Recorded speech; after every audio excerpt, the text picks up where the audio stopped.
Hey, good evening, everyone. Kenny Mullins here, John Vaughn in the middle, and Jason Beyer on the end down there. What's up, guys? We're going to give it a few minutes and let a few more people get on. Hey, Perry Lawrence, I see you're here.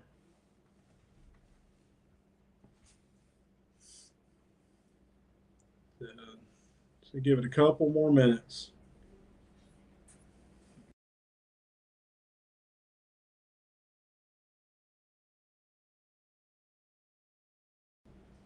Hey, Corey, good to see you on, buddy.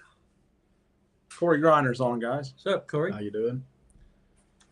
All right, we'll go ahead. Happy birthday to you, too. Oh, it's his birthday? I saw it. Happy birthday, Corey. So we'll go ahead and get started. Jason, we'll start with you. Tell us a little about yourself and your tracking, where you're from, where you track at, all that. So I live in Leon County, Tallahassee area, kind of North Tallahassee. Florida, right? Yep, Florida. Yep.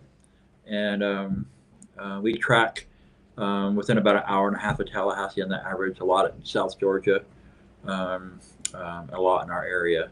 But we do have a lot of other trackers in the area, too, so we try to share time with them. So, what kind of dogs do you run? So it's kind of unusual, but I have a Belgian Malinois, and her name's Gigi, and she's really fast and real pretty. And she's actually my best friend, besides my wife.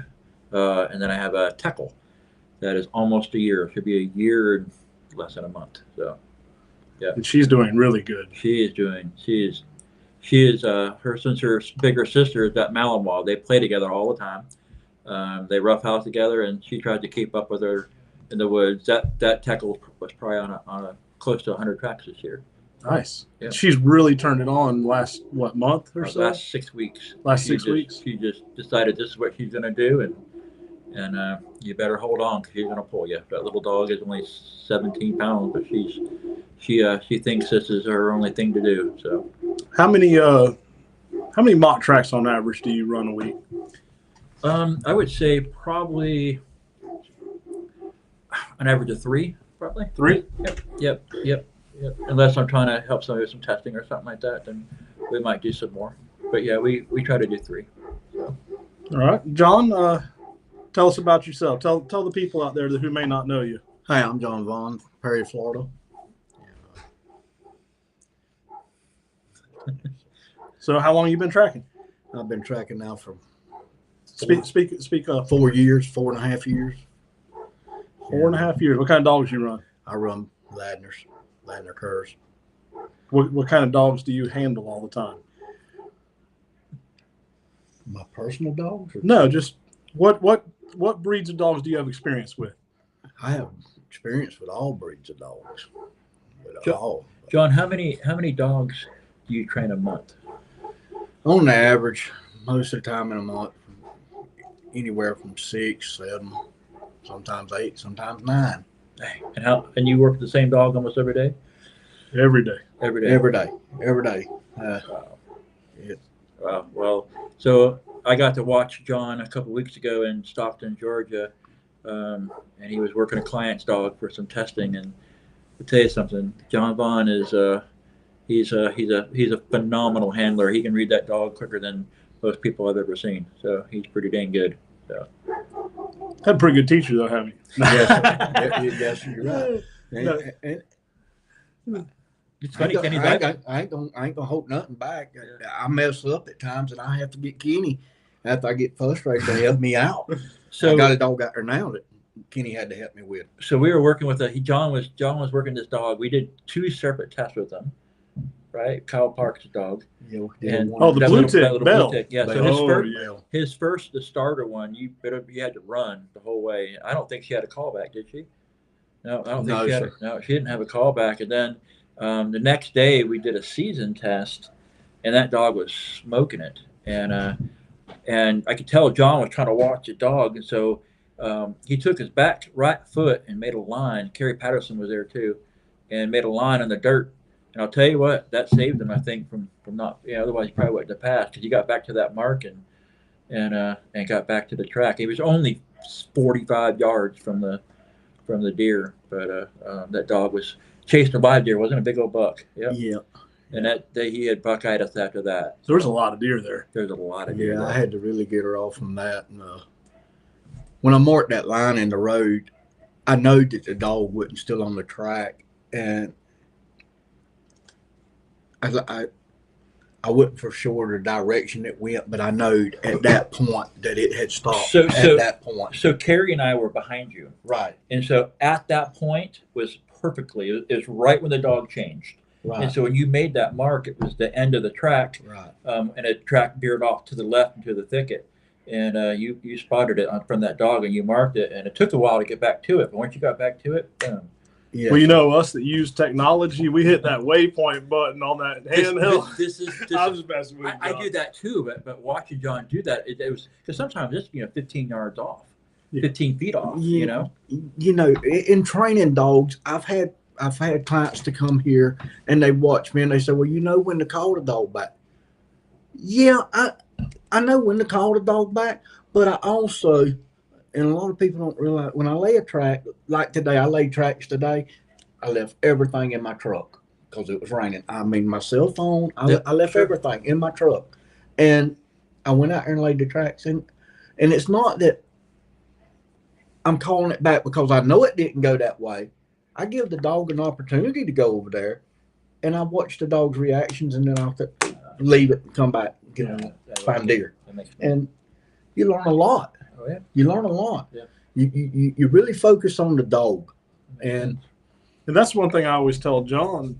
Early on when John started working with me, I would tell John, hey, give that dog some room. Let that dog mess up and watch its body language, its mannerisms, so that you know when you aren't in a controlled environment how to read that dog. Yeah. That makes sense. It's super important.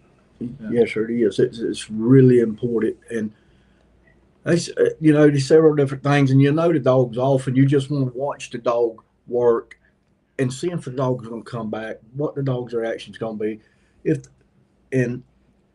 I've had people say, well, the dog's lost focus, he's looking around. But the dog ain't lost focus. He knows it didn't go there. Right. That makes sense. That dog knows. Kenny and I were talking yesterday. So DG, she's super fast, and she'll overshoot it a lot. But when you have plenty of room, it doesn't matter, right? Because she always finds the deer, most of the time. But if it's dead, yeah. And so what Kenny and I I'm going to start working with her is disciplining her to stay with that head down on that line. So that's what I'm going to start working on. I was talking to a judge, JJ Scarborough. JJ Scarborough, yep. And he's the one that gave me that advice, and I talked to Kenny about it. And so that's what I'm going to work with her to, she's tall, so Pickle, my Teckle, she's short to the ground. She's not going to miss anything. Right. And so when DG listens, Mr. Anti-Little Dog, ask what he's getting.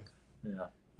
Get a Teckle. I don't, John, I'm telling you, if I started from scratch, I would. That's probably all I'd run. But talking about DG overshooting the track, we trained a bloodhound, Clyde, that he had no change up. Yeah. I mean, he was just none whatsoever. And I mean, he was just 90s, didn't mean nothing. He just and got him to where he do it. We did McKinney. Yeah. We worked it out. We got him where he gear it down and make that 90. And yeah, I could tell when she's off pretty quickly, especially if I can see her. Oh yeah.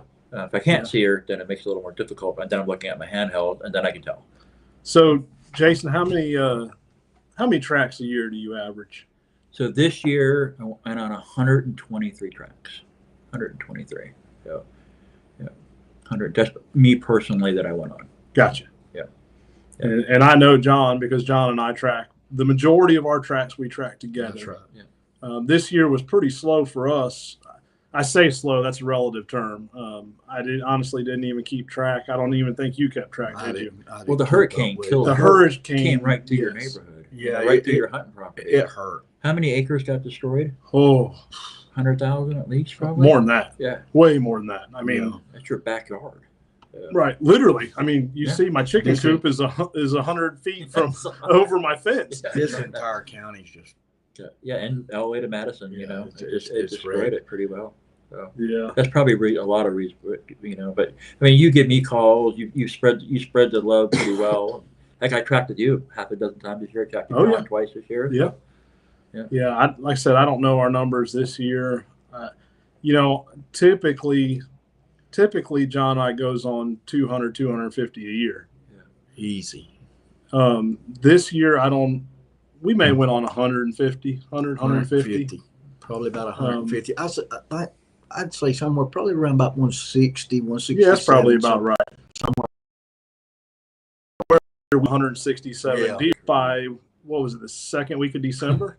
Man, how many did you have during archery season? It was a ton. Oh my God. Yeah, I remember talking to John on the phone. He said, "Jason, come out here and help." Yeah, it was bad. It was. Yeah, and people doesn't realize, you know, you think of Florida, you don't think of a high deer density and a lot of hunting, but we're in the heart of it. Yeah, well, think about it. Was a couple of years ago, you were about 2 deer a day. Oh yeah, you know, and every day, 2 deer a day, every day. Yeah, and that's a lot of deer. Right. And so people still, you know, now it's 5 deer per person. Per season. Per season, you know, so if you have a family with 2 or 3 different people, you know, that's a lot. Especially when you build a relationship with them, they're going to call you back. So. Yep. Ralph Bennett says copycats. Ralph decided to lay up and not be part of this week. You know, I can't believe Ralph would lay up and just leave me hanging like this. I'm glad I have good friends to support me. No, y'all would probably remember Ralph had a procedure done. He needed it though. Yeah, he's sitting on a fluffy pillow from that Brazilian butt lift, but he's a few inches taller now. Oh man, he's gonna kill me. So Kayla Tyre said, "Hey guys, hey Kayla, hey Perry Lawrence, Brad Shoemaker's watching from Missouri. Chris Moffitt, good evening, fellas. Anthony Maselli. Sorry, guys. I am struggling to read. I just found out that I need glasses, and I ordered them, and hopefully they'll be here soon. I'm getting old. Oh, yeah. I can see with Jason's glasses as long as I get up close. Billy Hodgson, good to see John and Jason on there with you tonight. Hey, Billy. Yeah, they really make me look better, don't they, having them on here? I can see it now. How's Crockett doing? Well, Crockett has got a sore pad right now. John said he's a little tender-footed, so we're treating his pad, but he's doing good. He's been doing great. He's doing really good. Kyle, is that a dog y'all tracking? Yeah, it's a blue tick. I took him out yesterday, and I couldn't figure him out because he didn't want. He kind of, you know, didn't want to do nothing, and then I realized I got to watching him, and I realized, and I told Dakota, I said, Dakota, something's wrong with his back leg. And then when I picked it up, all the hide was off on it. That's got to be miserable. Yeah, it happens, you know, just part of it. So we doctoring him up, and, you know, he'll we had one, Jason Bell's dog. That dog would run around in circles nonstop. I heard about that dog. You talk about tearing up pads, that dog would tear up some pads. Limo. Yeah. Oh, my gosh. I won't never forget that little dog. And I may be missing comments. There's a lot coming through. Chuck thought Carrie Patterson was going to show up. Well, you know, we're not cool enough for Carrie, so maybe one day we'll get her on here.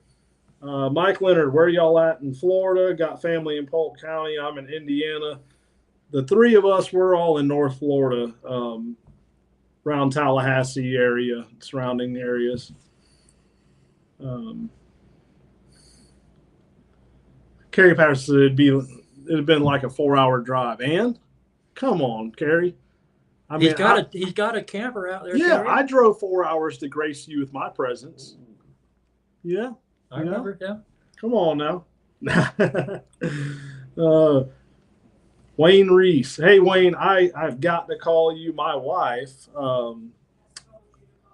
My wife did not give me your phone number. I'm going to blame it on her. I just got busy and completely forgot. But Carrie said not cool enough. Oh. Told them turkey to go.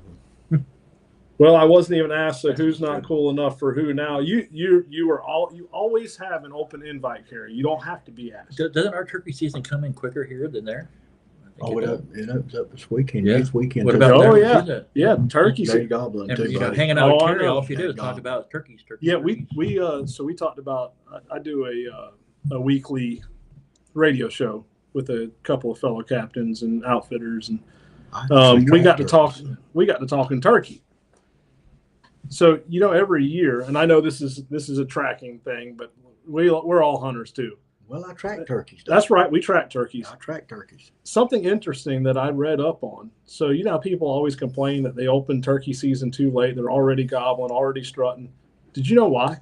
Mm-mm. It's strategic. So it's part of the conservation effort.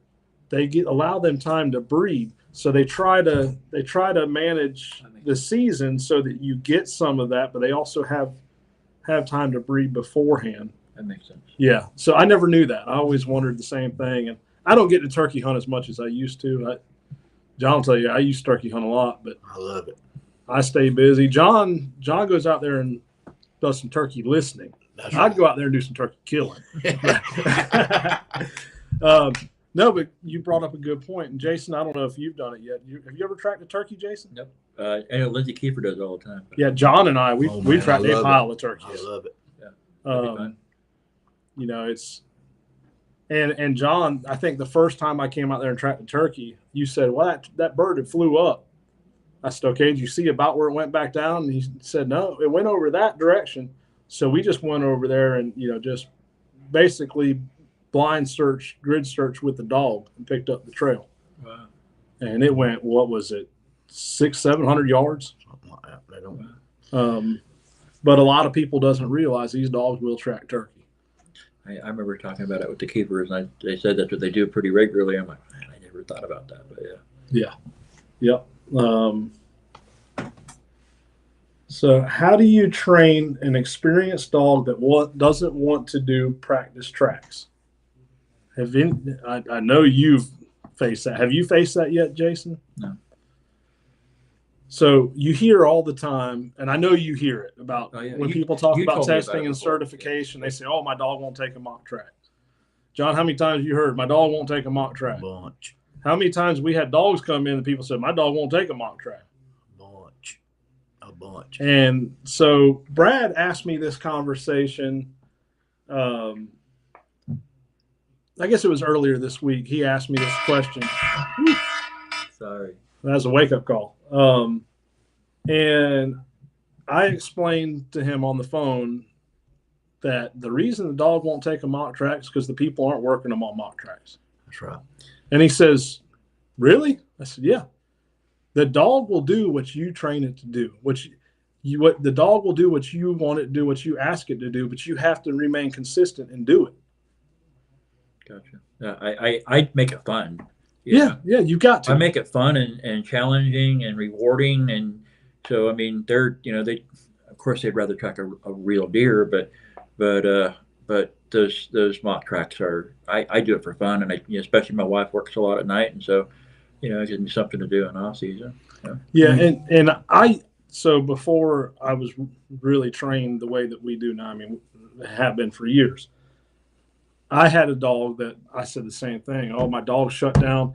In fact, Xena, I don't know. You got to meet Xena. You weren't tracking yet, but we came out to a hunt that you were hosting. And John probably remembers this. This was before John was even tracking. At 4 months old, Xena was smoking 24-hour-old mock tracks, 24, 25, 26-hour-old mock tracks, half mile long, and then just shut down on me. And I got frustrated. And looking back, I know where I made the mistakes, but she shut down on me. And that first season, I had a really, really good bloodhound. And you won't hear me say that very often because I'll probably never own one again. They're just not the right dog for me. But we got him. He was a little older. He was 11 months old when we got him. What we didn't know is he had heartworms when we got him. And it was our own fault. We didn't have him tested. anyways, before the season next year, his rabies shot was due. We went in. We found out he had heartworms, and by the time he, starting treatment, he'd already, him and Zena were, I think it was 30 recoveries together early that bow season, I think in the first 2 weeks. Well, then Randy got sick. He had his heart issues. Well, there wasn't many trackers back then. It was Randy and I. And Travis Bozeman, I see he's on here commenting. And so all I had was Xena. And, back in my mind, I was like, this isn't good. This dog quit on me. It shut down. And she was half tracking with the bloodhound those first 30 recoveries. So now I had all my people calling me. Randy was calling me, hey, can you help this person, this person? She ended up tailgating 108 deer by herself. That's crazy. Her first season. She started that season at 6 months old. That's nuts. Well, what happened is what Travis said right here. Leave the dog wanting more. Get plenty of practice, but don't make it work. Like Jason just said, keep it fun. I was driving her and pushing her and pushing her. What I never did was regress back and give her some easy wins. That makes sense. And that's something you have to do. Sorry, text message came through on the computer. I forgot to silence it. That's one thing you have to do. You can't, and John will tell you this, he's learned this. If you just push a dog, they'll shut down. They'll shut down. You got to keep it fun. You got to give them those wins sometimes, but you can't give them a win every time, can you, John? No, sir, you can't. You cannot learn to read that dog if you give it a win every time. That makes sense. You are going to fail you as well as the dog, because we are as much of the team as the dog. I think we probably make more, way more mistakes than a dog does. Right. Yeah. Oh, I guarantee you we do. Yeah. I guarantee you. Yeah. And Kerry Patterson, well, I'm going to put Travis's comment up there because that is an excellent comment. That way people can read it. You can't. Ask Travis about his new dog. Yeah. We'll get to that. So Alex Hood says, I experienced that more when just using blood, but if you're using hooves, it seems to not happen. And rightfully so, you're going to have some more scent. There's not a lot of scent with blood. You still have disturbed earth. You still have broken vegetation from you walking, but you're not going to have all the scent profile that you will with the hooves. I don't care nothing about blood. I don't use it at all. I use it for testing. Yeah, make sure y'all talk up. Yeah, I only use blood for testing. Yeah, I don't use it. I don't use it for mock tracks at all. And for testing, it's more for the handler to identify. Right. Yeah. Yeah, just like on a real trail, I don't go out. I don't look for blood. I don't either. And I don't give a crap about blood. Me too. But the hunters are, I don't have any blood. So John probably remembers this. I went on a track. I don't know. This was probably 4 years or so, maybe 5. No, it's longer than that. Out at our hunt club, there's a club next to us. And we went out there to track this deer.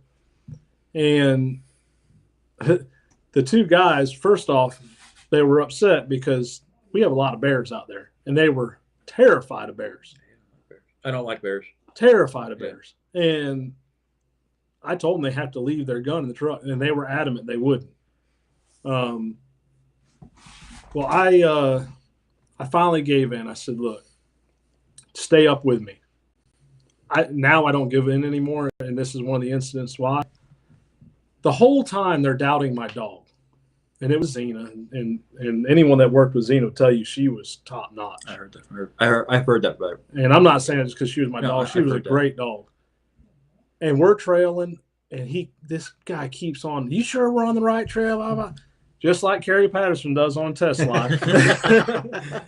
And so we get up there, and Xena is barking like crazy. I said, come on, guys, got your deer, get up here. And This was a dog hunting club, so we were allowed to Be off lead. And anyways, I get up there. I'm looking at the deer. The deer's looking at me. Zena's got it held. I turn around. There's no hunters. I said, you got to be kidding me. So I only allowed one gun.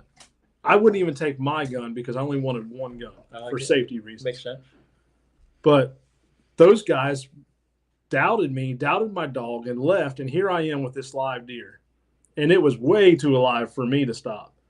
And I had Sam and Zena. Sam was a little puppy then. And the deer breaks and runs. So I run back to the truck. I get in the truck, and it was a club next to ours, so I knew the roads like the back of my hand. I told those guys, come on, we got to get this deer. And so anyways, we're going down the road, and honestly, at this point, it turned into a hunting deer with dogs, but we were in a dog hunting club, so it's completely legal. I'm not saying do anything questionable or illegal, so please don't take it that way. So I went around, and I seen the dogs were about 200 yards in the blocks. I said, well, that deer's fixing to hit the road. We ended up getting that deer. But, after that, I said, you know what? Those guys left me hanging. I never even knew that they left. Well, what if they'd have pulled a gun and I wouldn't have known where they were? Yeah. There was no communication there. It was my fault. I'll admit that. So Jeff and I, he carries two-way radios. And so we always give one to the hunter. And the year before last, we didn't do that. We started doing it this year, and it made a big difference. Yeah. So that way because they can't keep up with us a lot of times, Yeah, and I've got two-way radios also. So do I. Yeah, John. It just makes sense, hand them to there, because sometimes cell phones don't work. I keep two in my backpack at all the time. Yeah, smart. That's real smart. Yeah, it's. Brian Groves says, I only look for blood behind my dog to reassure the hunter that we are on the right deer. Me too. I used to do that. I don't even care anymore. If I feel they're doubting, I will. If I feel they're doubting, it's just more motive for me to just progress. And that's right. I just kind of maybe I've just became a little salty. The more I track, I'm like, if you want to doubt me, that's fine. Call someone else. I'll load my dogs up and go. That's just how I am now. Yeah. There's other people out there that are appreciative, and I probably shouldn't be that way. I just can't stand not winning. And so if I see blood and they've been complaining the whole time, I'm going to tell them, hey, I got blood right here. And the looks on their faces is usually pretty funny. So that's why. Right. And I do get it. I mean, especially when you get in there, you've been trailing for 800 yards, even a mile, and all of a sudden your first drop of blood. And it makes you feel good. And I'll tell you a little secret. I had a hunter down at me one day, and I knew without a doubt the deer was dead. We went a long ways. They pushed the crap out of this deer. We weren't seeing any blood. John was on this track, and I looked down. I said, look, there's blood. It was blood from the briars cutting my dog's tongue. But it gave the John started to say something. John started to say, I'm like, no. I said, there's some blood. You wouldn't really respect they give with that. So I told him, I said, hey, there's some blood right there. I knew it was blood from my dog. They didn't know it. John knew it. He said they're looking at her tongue bleeding. He's about to open his mouth. I'm like, no. But I knew what I was doing. I knew we were getting close to that deer. Right. I knew the deer was dead. It was gut shot. And they pushed it and pushed it and pushed it. But it gave them enough. They were about to give up, and it gave them just enough confidence to go a little further. But so that's a little trick for y'all if you ever run into that situation. Smart. So Norman Park says, I look for blood primarily to let the hunter know what I already know, that the dog is trailing his deer. Yeah, and I'm not saying there's anything wrong with that. I just, I'm in, you've tracked with me. I just go. Yeah. Yep. Yeah. When you have that confidence and that relationship and that bond with your dog, I don't give a crap about anything else along the way. Yep. But good customer service is probably reassuring them, but I have that conversation long before you've heard me have phone interviews and conversation. Both of y'all have been there, and when I tell them, hey, this is how it's going to go, this is what's going to happen, just like Dixie. I've learned to tone it all out. Yeah. When they behind me talking all that, no. Keep right on going. Yeah. I won't pay it no attention. Yeah. Yeah, and that's the right thing to do. And most of the time, and y'all know this, someone calls and says, "Oh, I got a bunch of good blood." Yeah, we're not getting that deer. Oh, it's got lots of bubbles. Yeah, lots of bubbles. That's lung blood. It's lung 100% shot. lung blood. Yeah. Send me a picture real quick. Okay. Yeah. I laugh so much on reading the things on them pages. I just get tickled reading what they have to say. Oh, it's a dead deer. Go get your deer. Wrong. Our best combat to that's Michael Aguirre. He likes to put his 2 cents in pretty quick. Oh yeah. I was hoping Mike could make it tonight. I did invite him, but they're prepping for burning on their property. Gotcha. So he wasn't able to make it. That I haven't heard from. So he's probably still working. Alex said, any idea how many tests have already signed up for Alabama? I want to say, Alex, probably 15 to 20 that I know of right now. And we still got time. I mean, but we are limiting it. I mean, we're not going to. Yeah. We're going to have to limit it. Yeah. So, Alex, you need to go after those on lead ribbons. He's got all his off lead stuff. Now he's got to get those on. Get ready for that future test that's coming up. That future elite test that's coming up. But watching Alex. Oops, I wasn't supposed to let that slip. I don't think Alex will have any trouble on lead. No, not at all.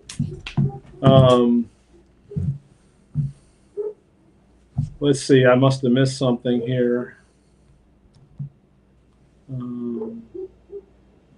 What's the best advice you would give me being new to this and new to training my dog for tracking? And a lot of people has been answering him and says, find a mentor in your area. And that is the absolute best advice. Where's he at? Dustin, where are you located? We can probably help get you in contact with a mentor that will gladly assist you. And I mean, I think I can speak for everyone here. You can reach out to any of us and we will gladly help you. Yep. Even if you're not local, we're going to help you out if you ask for help. Yep. But the best thing we could do is get you in contact with someone in your local area. And that's something that, you handle that for our Florida Blood Trailing Network. Yep. You handle the mentorship program. Very successful. I think we had 34 apprentices this year that were assigned to mentors. Right. And most of those were going to advance. So right. They did pretty well. So I know we have some mutual friends, and some of those were had some resistance towards the mentorship apprenticeship program. Yep. And a lot of people, not saying mutual friends, a lot of people thought it was because we wanted to have control. Well, yes, we did want to have control. We wanted to control the people that we were that was representing us. But it's like this though, Kenny. So if you have a new tracker like this fella right here, he might have a jam up dog, but nobody knows him. Number one. Right. So for instance, I had 3 apprentices this year work with me, and all 3 of them are just jam up, ready to go. They don't need anything. But together we went on probably 40 tracks together with them. Right. And so I learned them, they learned me, and I trust them. Right. And so being a part of the mentorship program, when you work with your mentor and not try to just solo do it, you get feedback from a proven veteran tracker. And that's what it's about. And not just feedback. Advice, help, tracks. They're also going to get tracks. Yes. Because we can't go on all of them. I mean, how many have I sent you the last couple of years? A ton. I gave out 73 tracks this year. Right. Now, and they it's were your all second, in my area. And it's your second year. Yes, my second year. I had two full years. Yep. That's it. Yeah. 73 tracks to give away. So what people didn't realize is when we implemented that program, it wasn't just about control. Mm-hmm. It was about developing and ensuring that we were sending the right people out there that had the right attitudes, That had the right commitment, drinking, had the right training. Being somebody, we want somebody to represent us Right. and how we're going to be with our family, and that's, I think, was a big part of it. We weeded out some people that were just, I'm not doing that. Okay, bye. There's someone else in your, do it pretty quickly. Now, last year, if I remember right, you tracked for, what was it, 13, 14 different, tracked with 14 different? Last year I tracked 14 different proven trackers. This year, 13. And how much did you learn from, you learned something from every person you went with, right? Every person, every dog, every situation, because, I'm watching them watch their dog, and I'm like, oh, that dog just moved his tail different, or that dog just stiffened up, it's different little things like that. And so I, of course, apply it to my dogs, right. different things. Some scent is stronger than others. Some scent you couldn't beat my dog off of. No way. Right. And then some of them that are like, my famous intestine shot that you don't like talking about. I'll just give you a hard time about it. But they just don't, in my opinion, in only 2 years, that the intestine shot does not put out very much pheromone. Well, it takes longer for their health to decline. Right. Right. Because we went on one together. We didn't know it was intestine until we ended up jumping the deer. So right. We had no idea. Yeah. And then the other one, right before you got there, it was gut shot. And it was an unfortunate situation. I recommended us wait, which is the right thing to do. But then I get there, and my dogs are trailing. And this is one of those moments where I doubted Dixie of all people. So don't think. Not people, dogs. Yeah. I doubted Dixie. And I've been tracking a long time. And I've recovered, I don't know, probably, if I had to guess, 1,100 deer in my life. And I could go back and look and get an exact number.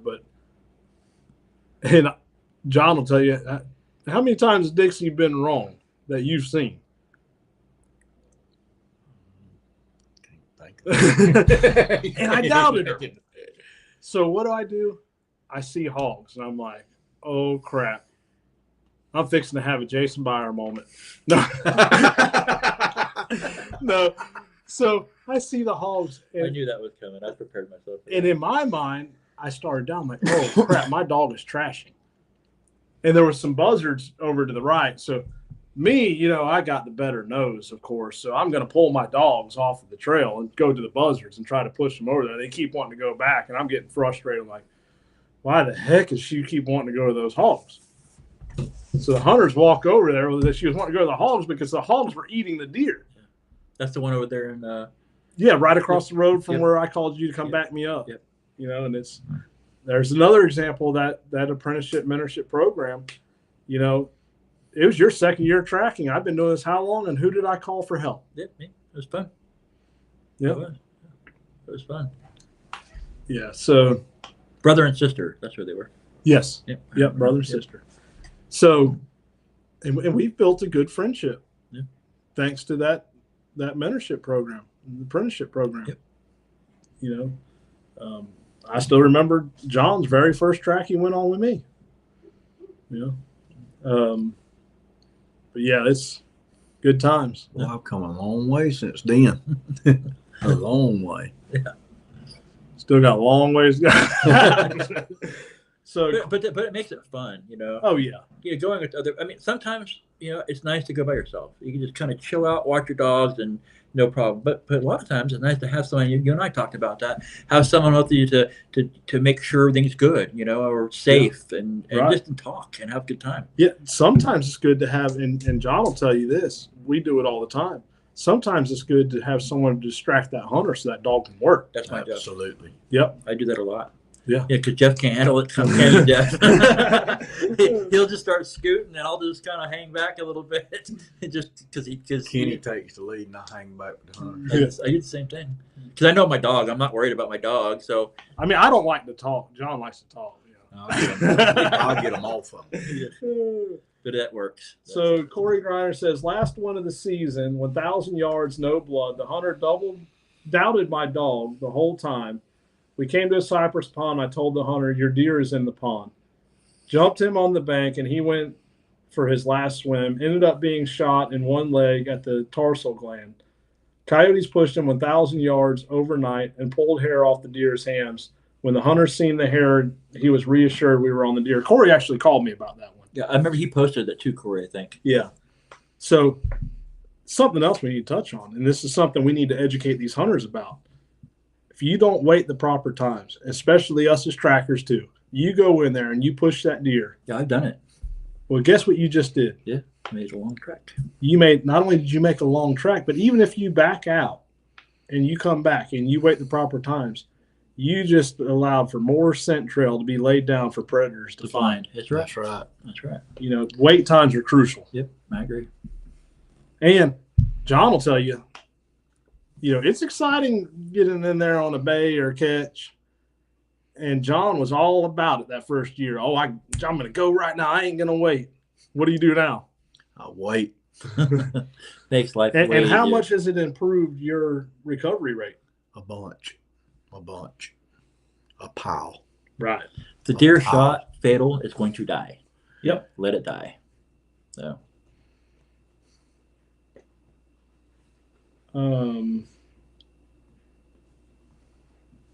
Mike Maynard said first track of the season that John and I went on, the hunter was doubting the dog when we left. Yep, he sure was. I remember John called me all upset.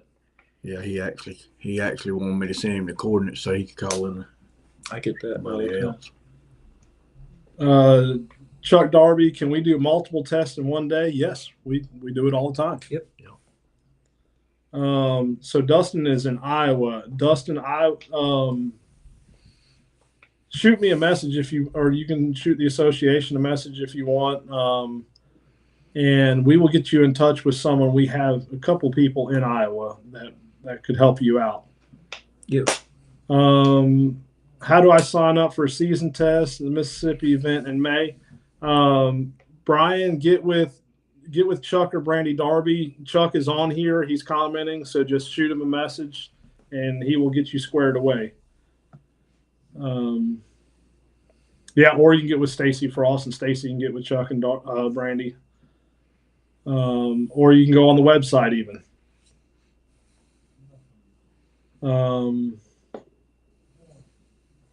Coda Stewart's replying, says, yes, but I don't believe you can sign up for the next test until the one dog passes if you're testing multiple dogs. Yeah, and we have, we had someone in Louisiana that was confident. I told him, hey, you got to pass one before you go to the next level. That's right. But also, if you're testing multiple dogs, on the same level, sure, run them all. How many did you handle in Georgia? How many dogs did you handle? Or how many dogs did he judge? How many did he handle? How many did I handle? Let's see. There was Hank, Bell, Had it been over 7? Moxie, 6 or 7. Otto. Yeah. There's 6 or 7 dogs. What about Ralph's dogs? Yeah, and Ralph's. So yeah. Oh yeah, I forgot about Ralph's dogs. we can't forget about we them. took what did we take to the event? 11, 12 dogs. We couldn't even run them all because more people showed up and wanted more tests. We had dog boxes full and the trailer and the dog full. trailer full. Yeah, and I had to bring. I brought 4 back that I didn't test. Right.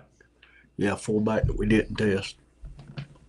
Yeah. Because we were just didn't have time. Yeah, no, I get it. No, we worked really hard for that trip, that's for sure. Yeah.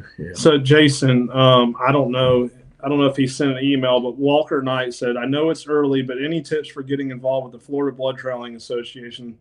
Looking to find a mentor for this upcoming season. If I remember right, I think he sent an email. Is this the guy that in Live Oak?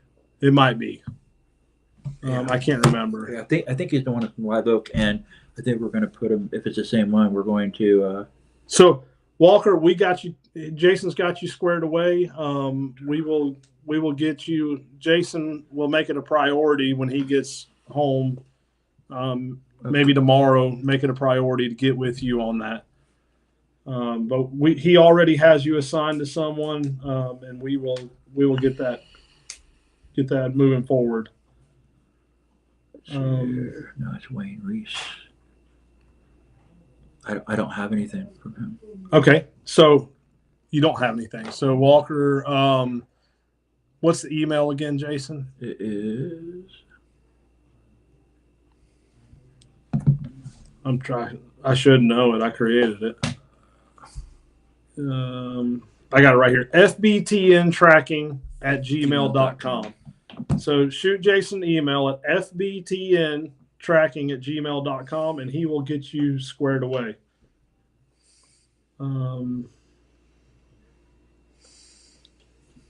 So, okay, he said, no, sir, I don't think I have emailed with y'all. He's located in Bradford County. Okay, or Brooker. Well, I know where Brooker is. Where's that? And we got some good trackers over in that area. Brooker? It's east of us. Okay. Okay, Stacy put a link to the email. Thank you, Stacy. So here's something, a hot topic, and this was brought up when Lyle was doing his demonstration at the Georgia event. And I know both of you guys know that I'm a proponent for letting deer lay that's been leg shot. And I'm not saying letting them lay 10, 12, 24 hours. But I'm a proponent for letting them lay 3 to 4 hours, 5 hours even. And there's a mindset out there that you need to push it right away. I've heard both. Yeah, you've heard both. Yep. And I've done both. Okay, well, what's your experience? Probably 3 to 4 hours was more successful. Right. Less pushing, less running. What's your experience? On leg shot deer, you want him to have a little bit of time to lay. I used to think you just get right on him, but no. That's what I was told. You want to give him at least 2.5, 3 hours, 4 hours. So, and I've gotten some flack and some pushback on that. Well, I'm just going to show this right here. I'm not bringing this up to push this or promote this. Chuck Darby says leg shots are best to give time to lay down and get rid of some of the adrenaline. So I'm going to put that up there. Well, then we come down here, and Kyle Tolbert says, I've decided that too about leg shot deer. They seem to bay faster most of the time if they have time to lay down several hours. Now, I'm not saying that they are right, I'm right, someone else is wrong, but I will tell you, based on my experience, that is 100% accurate. How long is too long? So, I think when you start getting in that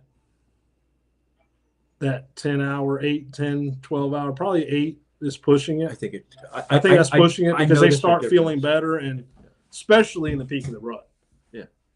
You know, and those deer, they got one thing on their mind. Yep. And I've tracked deer in Alabama at the Barber County Management Area. We tracked a deer one time, peak of the rut, and it was leg shot, and that deer was working scrapes. We were finding blood and pieces of bone and scrapes, probably 20, 30 scrapes, hitting that scrape line. We ended up recovering the deer, but that's crazy. On lead. That's crazy. Yeah. But so yeah, that's definitely how I like to approach it. And honestly, most of the time it's 3 to 4 hours before you get to a track when it's busy.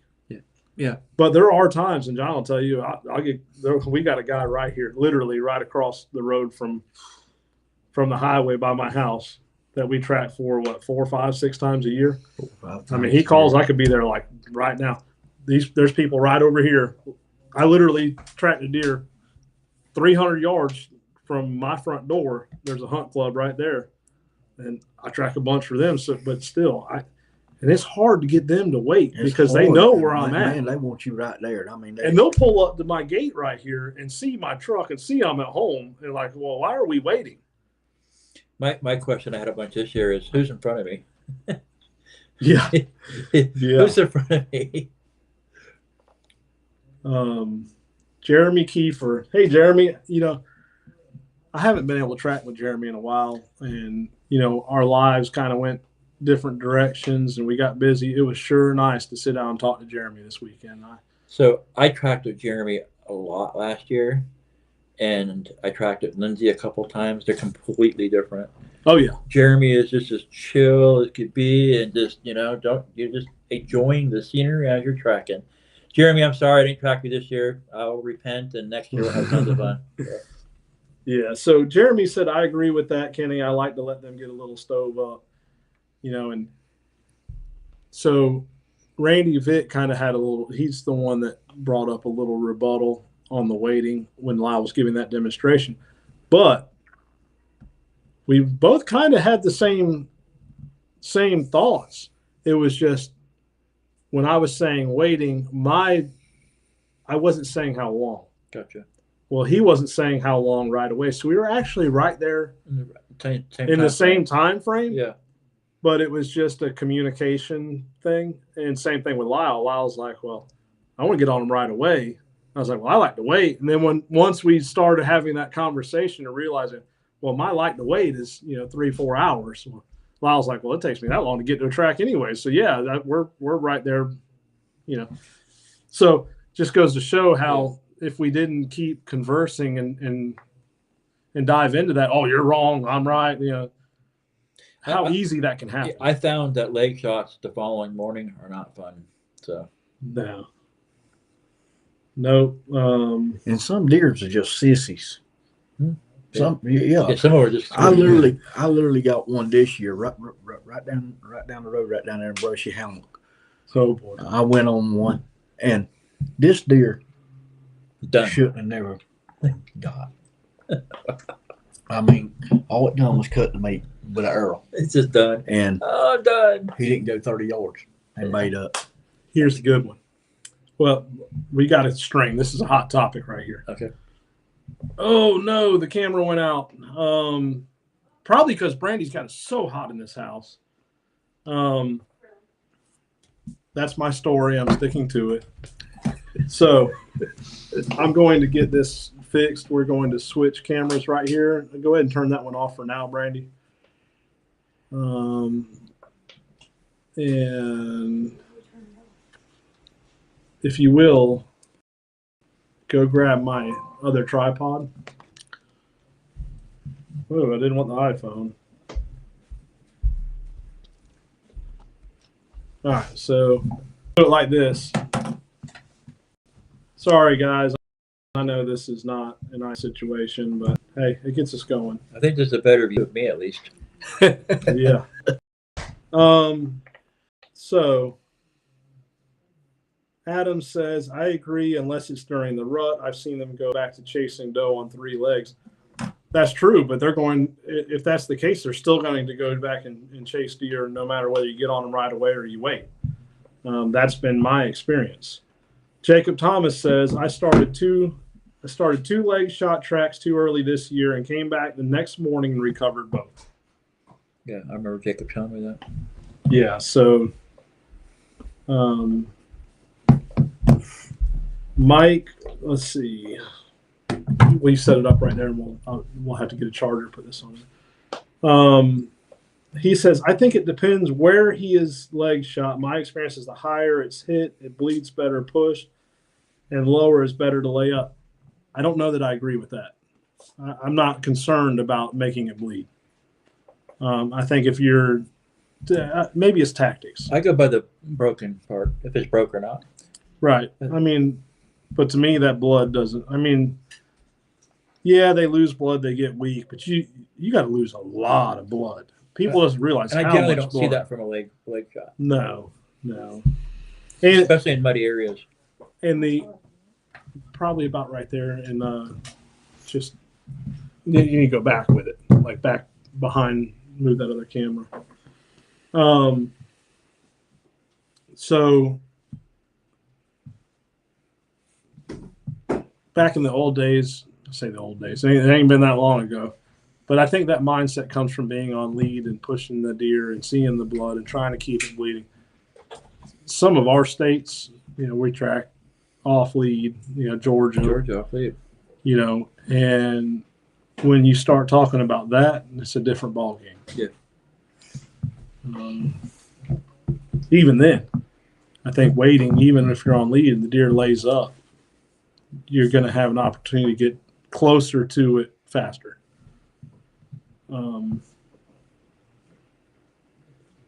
So let's see.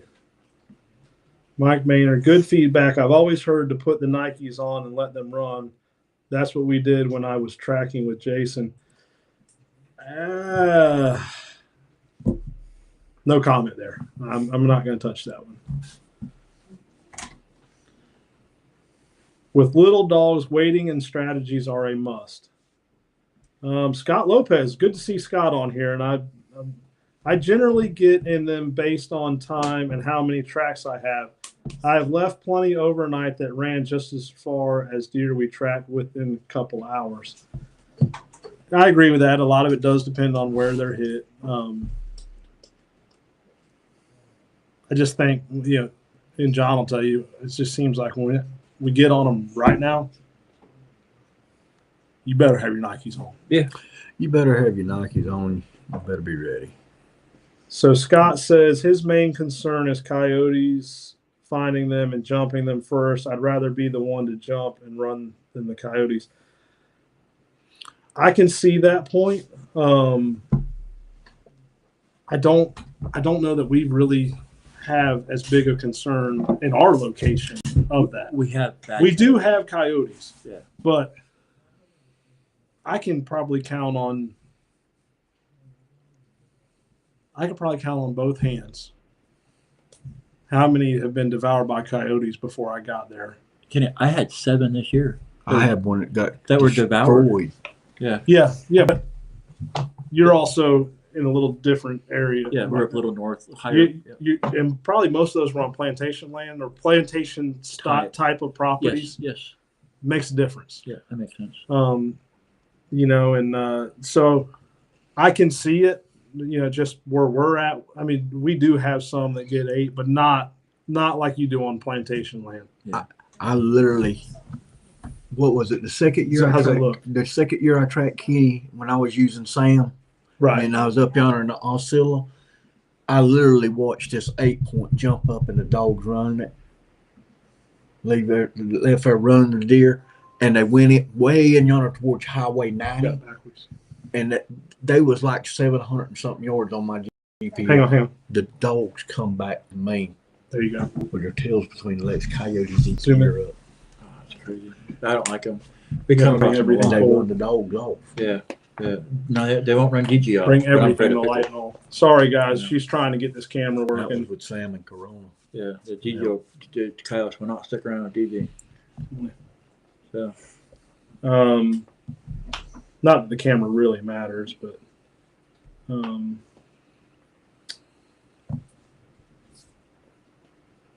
let's see. Scott Lopez and I don't. Do y'all know Scott? So I had an interesting conversation with JJ Starborough about Scott. Well, he spoke very highly of Scott. I never met you, but he spoke very highly of you. Other way. Right there. That was a couple days ago. Yeah. So Scott and his father, excellent trackers, tons of experience. I've been able to talk on the phone with Scott quite a bit. He is a phenomenal tracker. He's a great person. A lot of experience, and I really respect Scott. He's been in this game a long time, and everyone needs to pay attention to things Scott says. I've heard even if we may have a slightly differing opinion, you cannot take away from the experience of him. Yeah.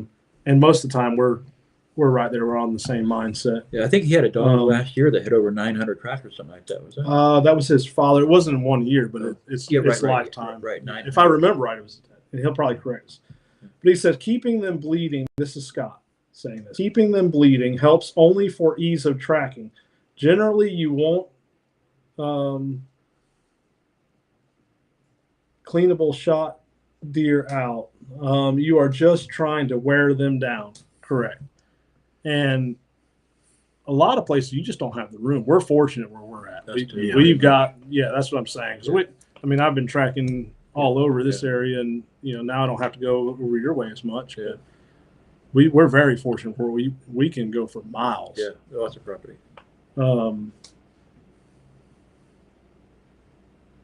So Corey, let me pull that up. I'm going to get back to that, Corey. Corey asked, can you explain to everybody how much blood a deer has to lose to break him down? I believe 35%, if I remember correctly. Corey, I'm going to come back to that one. Kind of got a hot topic here, a lot of comments coming through, and then I will pull that data up, and I will share that information. So Don Clark says, so many variables that the tracker has to consider: topography, private land, public land, adjacent land, predator load. Waiting is always better if possible. Always. You know, I'm going to say that even worrying about predators, you know, if you go in too early and you push the deer off the property, you push the deer. It doesn't matter if there's predators or not, you're not going to recover that deer. Yeah. You need to wait.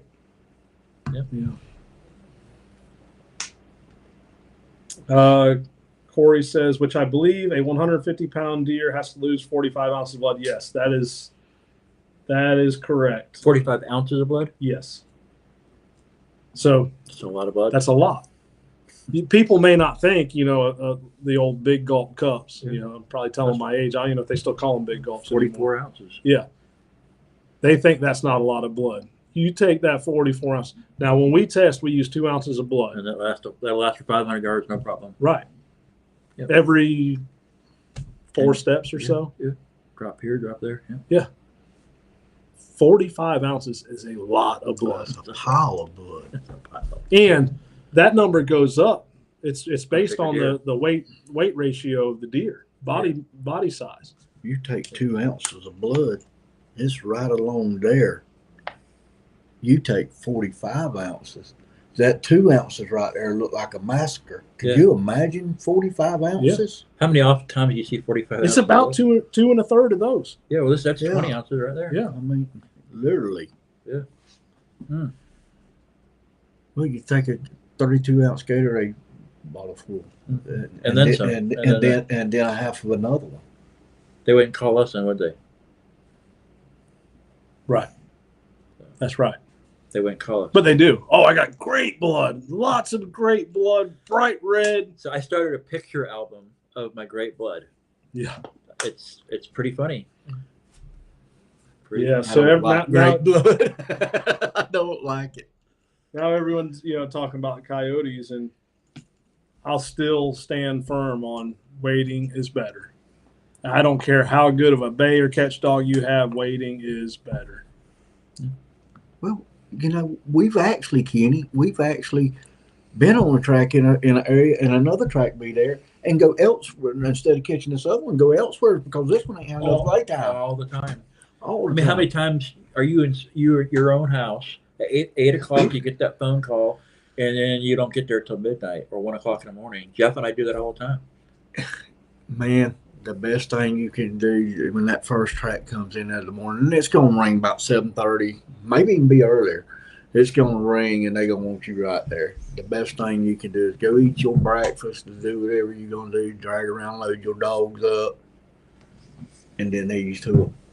If the shot's to where you can ease to them. Yeah. If it's a gut shot, you ain't going to ease to them, then I'm going to go on about my business. Yep. And put them off. If they don't want to wait, let them call somebody else. That's right. And that's where I'm at. Let them lose their deer. Let's talk about that for a second.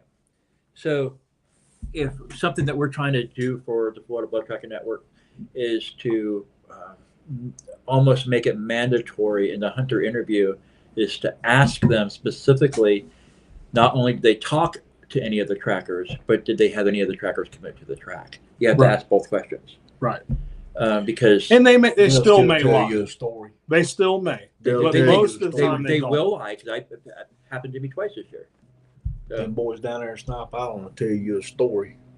Yeah. So we've got a lot of comments coming through. So I'm going to read these, just read them all through, and then we'll touch on them because there's a bunch coming through on this topic. So Kenny Goldman says, what's y'all's opinion on during the rut, a leg shot buck? I mean, I understand giving them time, but during the rut, they can cover a lot of ground, still chasing the doe after the leg shot. So later in the season, do you still give them several hours or go as soon as you can? If they're going to chase does, they're going to chase does. That's my opinion. and I've seen it, I've witnessed it, I've experienced it. Gotcha. Now here, we don't have the rut like they do in other parts of the country. It's really spread out. Yeah, it's not a 2 or 3 week time. Right, and they don't run and chase as much like they do in other states. And people in Florida, they may be on here wanting to combat that, but until you get outside of Florida and you start hunting and you see a true rut activity, which Scott is going to see in his area. Scott, well, so what time is y'all's rut here?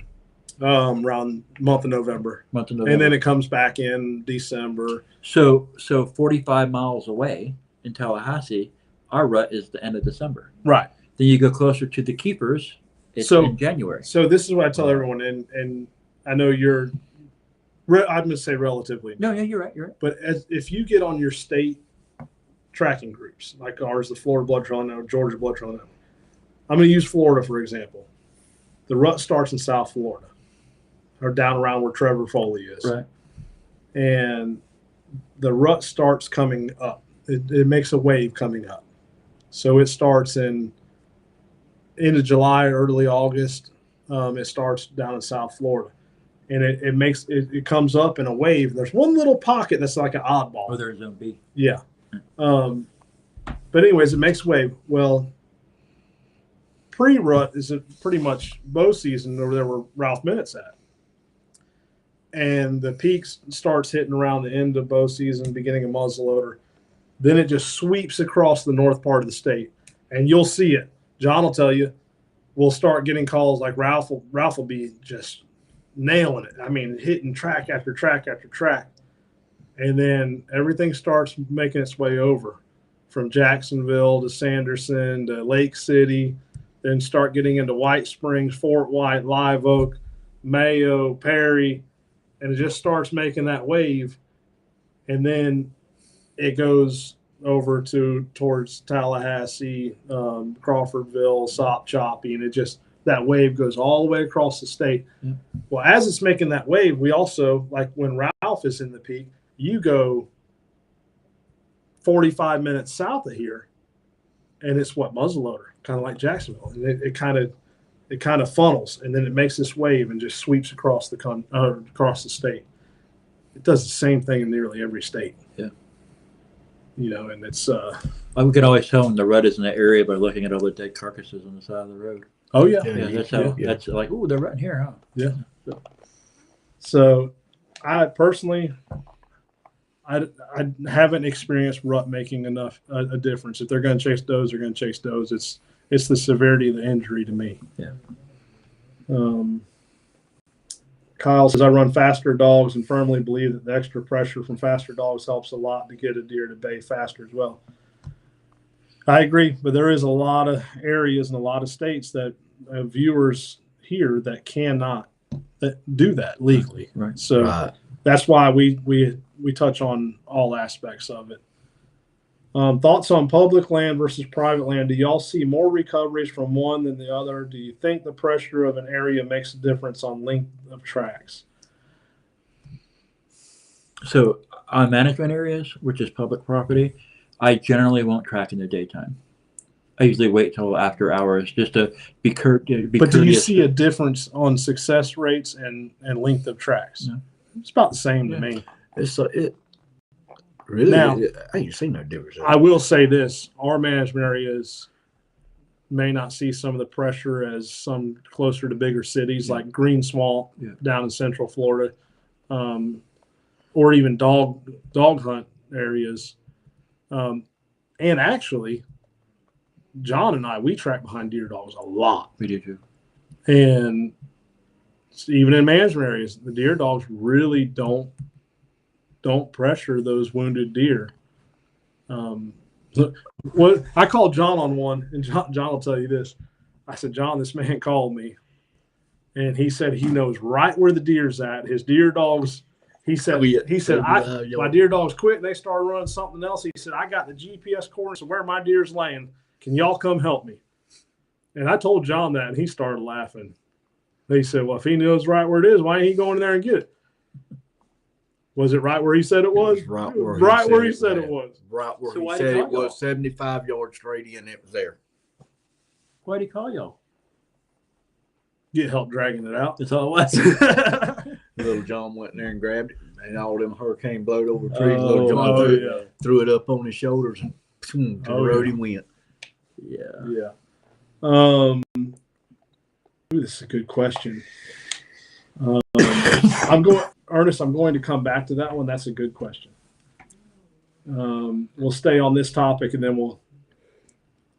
So Carrie Patterson says, I let a leg shot lay all day so we could go in at night and recover it because it was on a WMA. The deer went just over 300 yards and the coyotes had just found him.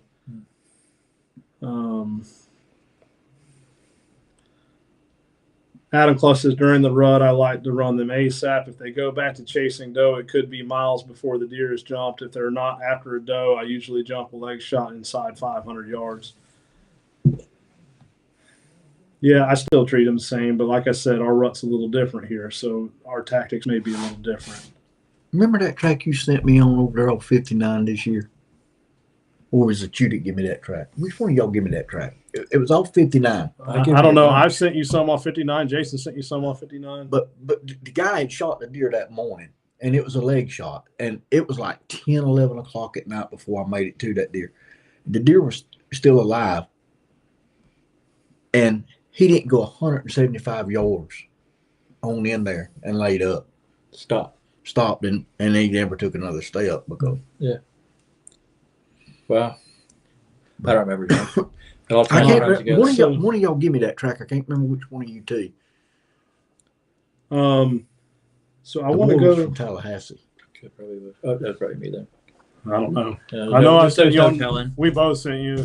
I'm pretty sure it was you that give me that track. I'm pretty sure. I remember you. So I want to go back up to this comment right here. How do you get hunters not to push? I found it almost impossible. They're going to push it. So what I found from last year to this year is if I tracked for them last year, I always try to do some hunter education. Yep. So, hey, listen, you guys, I found toilet paper up to 600 yards, and you said you want 100. So it took us another half hour to find your deer further. But if you would have just stopped after the 150-yard mark, that's what I tell hunters. If you don't find your deer in 150 yards and you're not finding much blood, just back out. And so those guys that have been educated, I hate to say it that way, but they generally, like, hey, I looked 150 yards, Mr. Beyer. I can't find it. Can you come help me? Right. But then you have some that just don't care, especially start drinking. Well, they got all their buddies out there, and they're just. So I think I've told both of you this. I go on every call I can. I don't care if I know it's a miss. And I tell everyone this. It's an opportunity to educate the hunters. That's right. And the best way to get people to wait is to show up and educate them. Yeah. That's right. If you show up and you educate them, the next time they're likely to listen. Yeah. Just because you took time out of your day, and you know what? I don't give a crap about stats anymore. You don't see me post stats anymore. Yeah. I don't care if my recovery rate is 68% or 45%. And most of the time it's up there, but I'm going out there to educate. And that should be our number one goal should be customer support, hunter support. Without the hunters, we don't have tracking. We don't have tracking. So we talked about this earlier about how many trackers we have in our area. Well, I mean, there was times that just they didn't get done, and we still have a ton of trackers in our area. Oh yeah, because it's getting popular by the hunters. Hey, I'll just call a tracker. I looked 150 yards. I'm just going to call a tracker, and so it's getting real popular, and which is fine, but it's definitely blowed up from my understanding. What y'all told me it was a couple years ago. Yeah, and even a couple of years ago, I was going on 250 tracks a year. It was you and Randy Vick in this area. Well,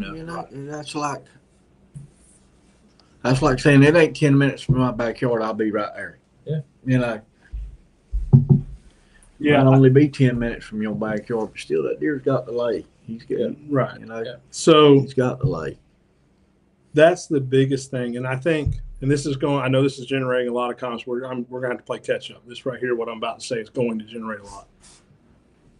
I am not a fan of sharing statistics anymore. You told me that. The reason why is it's creating a competition between trackers. Not just trackers, hunters, because they're like, wait, you found how many deer? I'm going to call this person. Right. Yep. And the social media hype, just this past weekend, I had one person tell me 4 different numbers on how many deer they recovered and what their success rate was. I know. It's becoming a competition, and we're losing focus of what the true goal should be. The true goal should be helping the hunter recover that deer. Right. In the name of conservation at that. That's right. Well, so when, last year when I was starting out, I was a nobody. Even though I knew you and the Kiefers and Michael O'Brien, a couple other people, you didn't know me, and so I had to work. And so I used my numbers to help boost me starting out because we were so successful at such a young age. And then it was I think December 6th, I had a very close friend who was a tracker, I'm not going to say their name, called me and said, Jason, I wouldn't post your numbers anymore. And they told me why, just like you said. And it wasn't you that told me. And so I haven't. That was it. Done. I took them off from there. And so, and part of it too is a pride thing because I had so many people say, you're lying. There's no way that you found that many deer. I had a judge tell me that. There's no way. And so I was like, you know what? Screw you. Go look at my Facebook. Oh, I had that happen. I know you did. I know we talked about it. Yeah, I had someone who looked at an application that I submitted for something and crumbled it up and pushed it aside because they wanted me to put how many deer I tracked. Yeah. And instead of asking me, well, because they're from another state, they may not get as many tracks, they just assumed and crumbled it up and pushed me to the side. That's right. And all they had to do was pick up the phone. Anyone to tell you how many deer I track. I mean, this man right here has been him, Granberg, well, really Trent Abbott. I mean, Brandon Abbott. They have, they've spent some time with me in the woods. Randy Vick. I mean, no, but that was the reason why. So I took it off. And I'm like, what? I'm not doing that no more. I don't need to do that no more.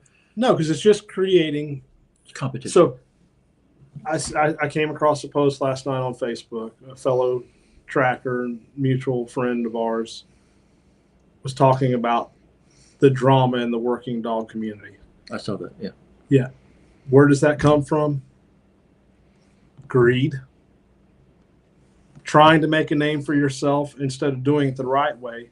Like we talked about earlier, Jason, you've got one heck of a name for yourself. Well, you know what? You did it the right way. Yeah. Thank you. You came and you worked with me. You worked with John. You worked with the Kiefers. You worked with everyone. You worked with. I bothered everybody. Everyone. If they were within 2 hours, I was calling them. Hey, man, you mind if I come hang out with you this weekend? and I'm gonna give a shout out Travis Bozeman, Branson, Jacob Thomas. Yeah. They all did it the right way. Yeah. And all 3 of those guys, I would have them track for me any day of the week. And they got plenty of tracks. Yep. Now, Bozeman, he was pretty eager and he wasn't getting the tracks. That was my fault. Right. But you got to a point where you put up a wall because of the amount of drama that was being created because of this greed and tracking. And I called you and said, look, man, this guy is good as gold. I've known him for many years. I've apologized at times. We talk almost every day now. So. Yeah. And, John does not get on social media much and say anything or stir things up. And he's still been brought into drama. Yep, and that's something we've got to combat. And so this goes to his next comment, Ernest Powell. They're not going to stop calling until they get a tracker. That's true. That is true. That's true. Absolutely. But exactly what we just said earlier, that's how we're combating that. So can I give an example? Yeah. So I had I had someone call me. I was busy at 2 of the tracks. And the same person called probably everybody. Oh, yeah. Jacob Thomas answered. He said, hey, do you hear from this fella? I said, yeah. He said, man, he said that he needs somebody now. I said, I'll tell you what, why don't you come track with me the rest of these couple tracks and we'll show up there together. Yep. And we did. Yep. And the look on their face. We had We did that multiple times. So you and I, we had a situation this year where a hunter called me, called Mike Alguire. It wasn't a hunter, it was a friend of the hunter. Right. Right. But they called me, they called Mike. We both got a picture of the arrow. And what's funny, he called me, sends me a picture there. I'm like, I said, hey, that deer's liver shot. We need to wait. Mike sends me a picture, says, hey, what do you think of this? I said, I think it's liver shot, and I already told the hunter we need to wait. Mike says, yeah, I did too. Next thing we know, you guys are on the way there. Yep. Facebook. Right. Facebook. Yep. And I'm like, hey, you do realize this is liver shot. Well, how do you know that? Well, they sent me a picture. They sent Mike a picture. So we never talked to we talked to the property manager. Right. That's right. But they will play those games. Oh, yeah. But if you have that relationship within your tracking community and have those group texts or, phone calls and ask those questions, I mean, how long did it take before I was on the phone with you? It didn't take long. I knew you were on the way. No, it's a 30-minute drive, and I was halfway there. So if we stick together and say, you know what, like you said, show up together if you can. Yeah.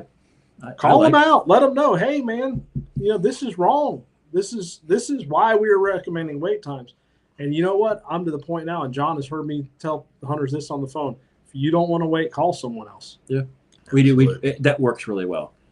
Who should I call? I said, well, they're not going to track for you because it's a gut shot deer. You shot it an hour ago. It needs to sit. Now, there are some young, eager people out there that will scoop them up. And you know what? No, at least in our state, those people don't last long. I can see that. Randy Vick says it best. All a tracker has is reputation.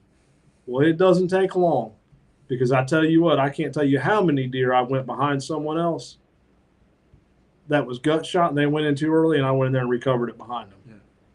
Now, I didn't do it to go boast and brag. I did it so that I could educate that hunter, and then I could have that conversation and educate that other tracker. Yeah. Because I told John, I'll tell you, we went on one 2 years ago behind another tracker. And I told that tracker they were going in there too early. Didn't want to listen. John and I went in there and tailgated that deer. Yeah. It was the first phone call I made when we left. I called that tracker, didn't I? Yes, sir. Sent him a picture. Picture. I never once put his name out there on social media. And that's the thing right there. Do not. Never once put his name out there saying, oh, I found this behind this person. John's the only one that knows who it is. Yeah, I don't want to know. But I had that conversation with him. I said, I told you were going in too early. That was recoverable deer. Well, this person's response, tells the hunter, it's intestine shot. We can't get it. And, it's going to die in the next 3 to 4 days. No, it was gut shot. And we got that deer. How far was it? I can't quite remember. It wasn't far. 85 yards. It wasn't far at all. 85 yards. Sounds like there's a little more to that story. There was. Yeah. There was. They walked right by it, but still. Well, it was 85 yards from where they stopped searching. I understand. But they were pushing it. And they pushed it a long way. So gut shot deer. Right. So I went on a little bit of a. Yeah, Kerry Patterson said that someone else can go and they'll find out I was right. I'll get other tracks. Absolutely. Let them have them. Let them call someone else. That's right. Let them have them. Your regulars is going to call you regardless. And they're going to do right because you done educate them, and they're going to do right. The ones that ain't ever used you before, they're going to call. They want the guy to get there right then. Yep. They want the guy to. I like what Scott Lopez says here. So I told you he gives sound advice. I don't see any difference between public and private. Number one leading thing that changes recovery rate first and foremost is how the hunter handles it. 100%. Right. Number two thing is how the tracker handles it. So we got to do a bunch of stuff for FWC on a hunt for someone that's in charge, and believe it or not, we recovered. We went there 8 times, recovered 8 different deer because of him, the manager, not letting the hunters push that deer. And it made all 8 were recovered because of him. 3 of those probably would not have been. So because of wait time. Mike Manor says, what's y'all's wait time on frontal chest shots? I had one this year shot with an arrow. He was facing the hunter at 30 yards, only a pin drop of blood. I understand the chest can fill up and it won't bleed. My dog didn't take the track while it was non-recovered. I'm going to give, if you don't mind, I'm going to share mine. If the deer's, if most of the time, if they don't see that deer drop, where they don't find it, that deer's grazed on a frontal shot. I've recovered a lot of frontal shots, but most of them are grazed or they hit something further back, may hit a ham. What's y'all's experience on frontal shots? I've experienced graze where you see looks like good hair, and then it's like, ooh, this looks okay, and then 10 minutes later, we're running out of the dogs just quit working, and then the next night, hey man, you were right, that deer's still alive. But I also recovered somebody shot one with the bolt dead center of the chest, and it was a perfect shot. That sucker went almost 700 yards, and we got there 4.5 hours after the shot.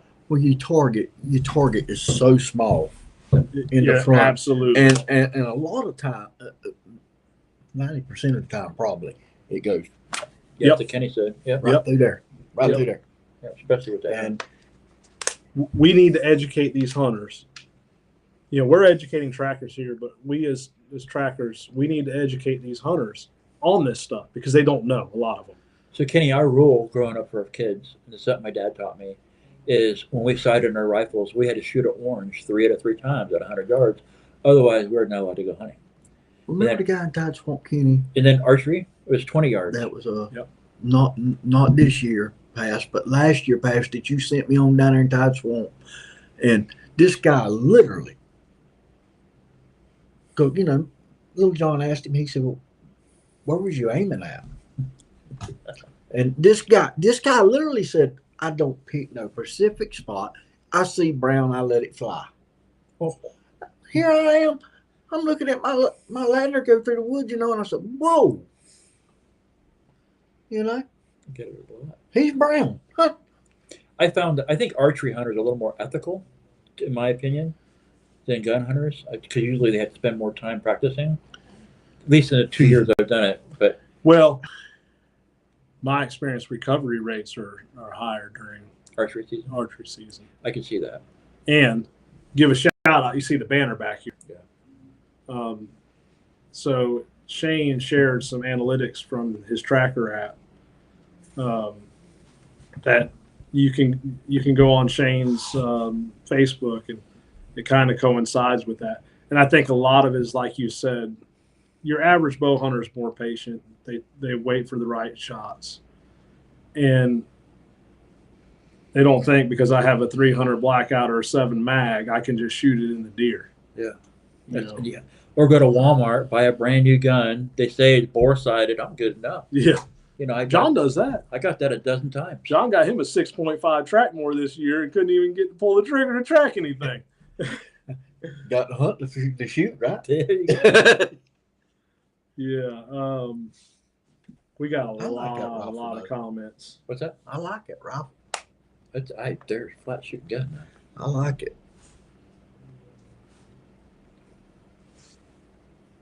I'm gonna skim through real quick, and a lot of them. There's a lot of good conversation going on.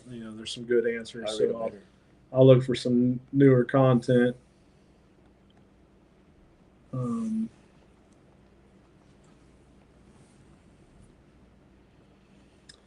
So Chris Gilly said, I had a track 2 seasons ago where the client said I hit a big buck, huge, he said. Arrow looked decent. I ran the track and found the deer just for him to tell me it wasn't the right deer. I got a good story on that one. Was pretty small, but the deer was hit with the arrow and freshly dead. I said, well, I'm sorry, my dog's done for today with the distraction. He refused to pay me, which is fine, but I'm 95% confident that was his deer. So the year that Randy Vick had his heart surgery, he had finally got released where he could walk around a little bit. He called me and said, hey, I can go on a track now. He said, I can't do too much. And can I go on track with you? I said, yeah. And he said, well, you got to let my wife know that you're going to make sure that I don't do anything I'm not supposed to do. Anyways, we went on this track together, this plantation. Guy shot big buck. He couldn't be there. His son was going to be out there. The plantation manager was there. It was gut shot. Let it lay overnight. We get to the food plot. There's gut and corn everywhere.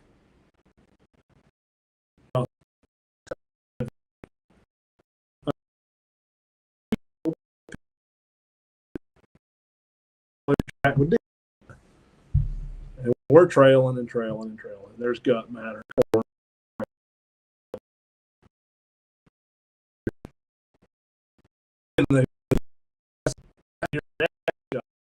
Plantation manager says, well, I'm not a smart man, but there was corn in that food plot. There's corn along the trail, and there's corn coming out the guts of this deer right here. And that dog went right to it. I'm not a smart man, but I would say that's the deer with the shot in that food plot. The plantation manager. Oh, that was hilarious. They were going to leave it in the woods. And Randy says, hey, y'all, what are y'all going to do with that deer? I'm going to leave it. He says, y'all mind carrying it out for me and loading it up in the truck? We ended up leaving the deer. Well, why was they going to leave it? Because the plantation managers then they know, but a lot of times they're only allowed one or two, and sometimes if it's too small, they got to come up with some money. It happened to me this year. 6.5. Ooh, here's a sore subject for me, and I got some stories on this one. What is your opinion on headshot deer? Me personally, I believe it's unethical, and pass it on to the next guy. I agree. It is 100% unethical. I don't care how good of a shot you are. You might be the best sniper in the world. You cannot predict that deer's movement. Or you get one bad round.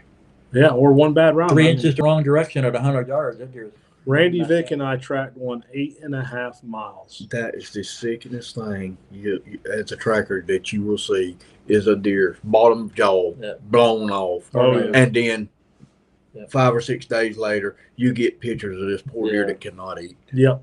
We had that this year. Yeah. I know. Randy, Vic, and I tracked one. Randy tracked it 4 miles and called me and said, hey, we're done. We're tired. He said, I found the whole tongue laying on the trail. So me and Dustin Williams loaded up, and we went up there to Wiggum, Georgia, tracked this deer. We took it another 4.5 miles. Randy, we went straight through the middle of a working sawmill.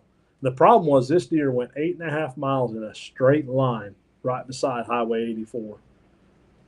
I think it was 84. Is that 84 it goes through? Yeah. Right beside it, never wavered.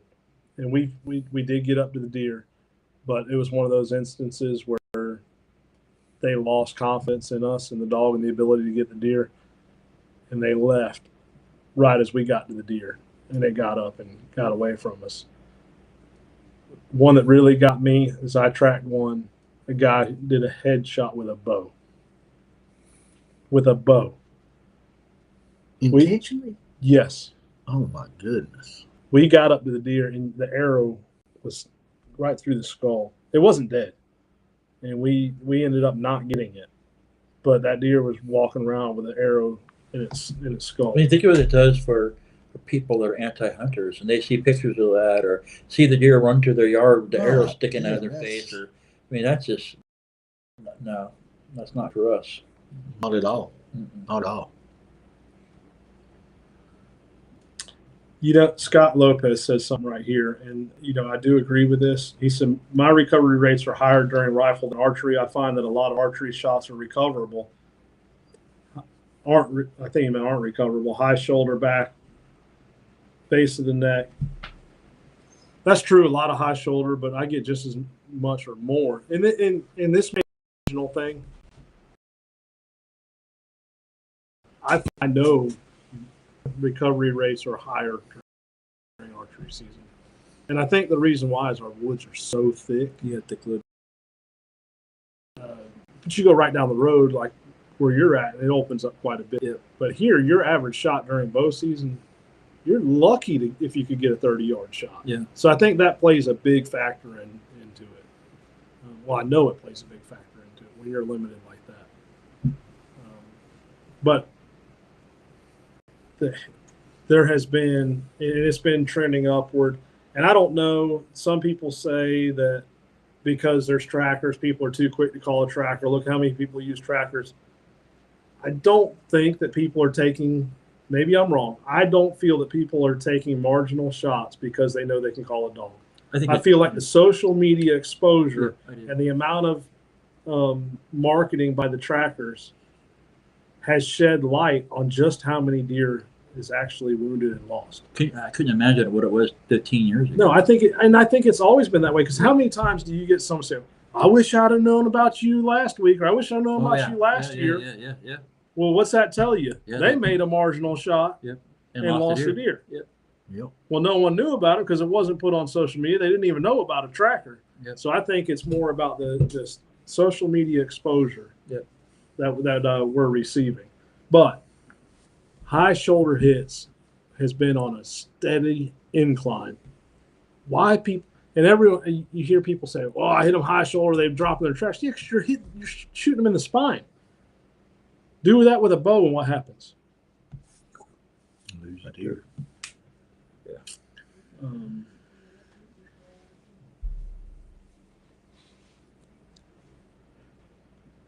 So there was a thing earlier. When do you call off of a leg shot? And a lot of people are saying, "I don't call off a leg shot to run out of real estate." And I've seen people been to people that just took unbelievable shots with bows. Yeah. I went to one twice this year. Yeah. That was just ridiculous. I wouldn't have tried it with a high-powered rifle. Well, heck, I mean, we had Travis Bozeman and I had one. What's that? Sorry, go ahead. Yeah, so Travis Bozeman and I had one this year. We had to take an airboat to get to it.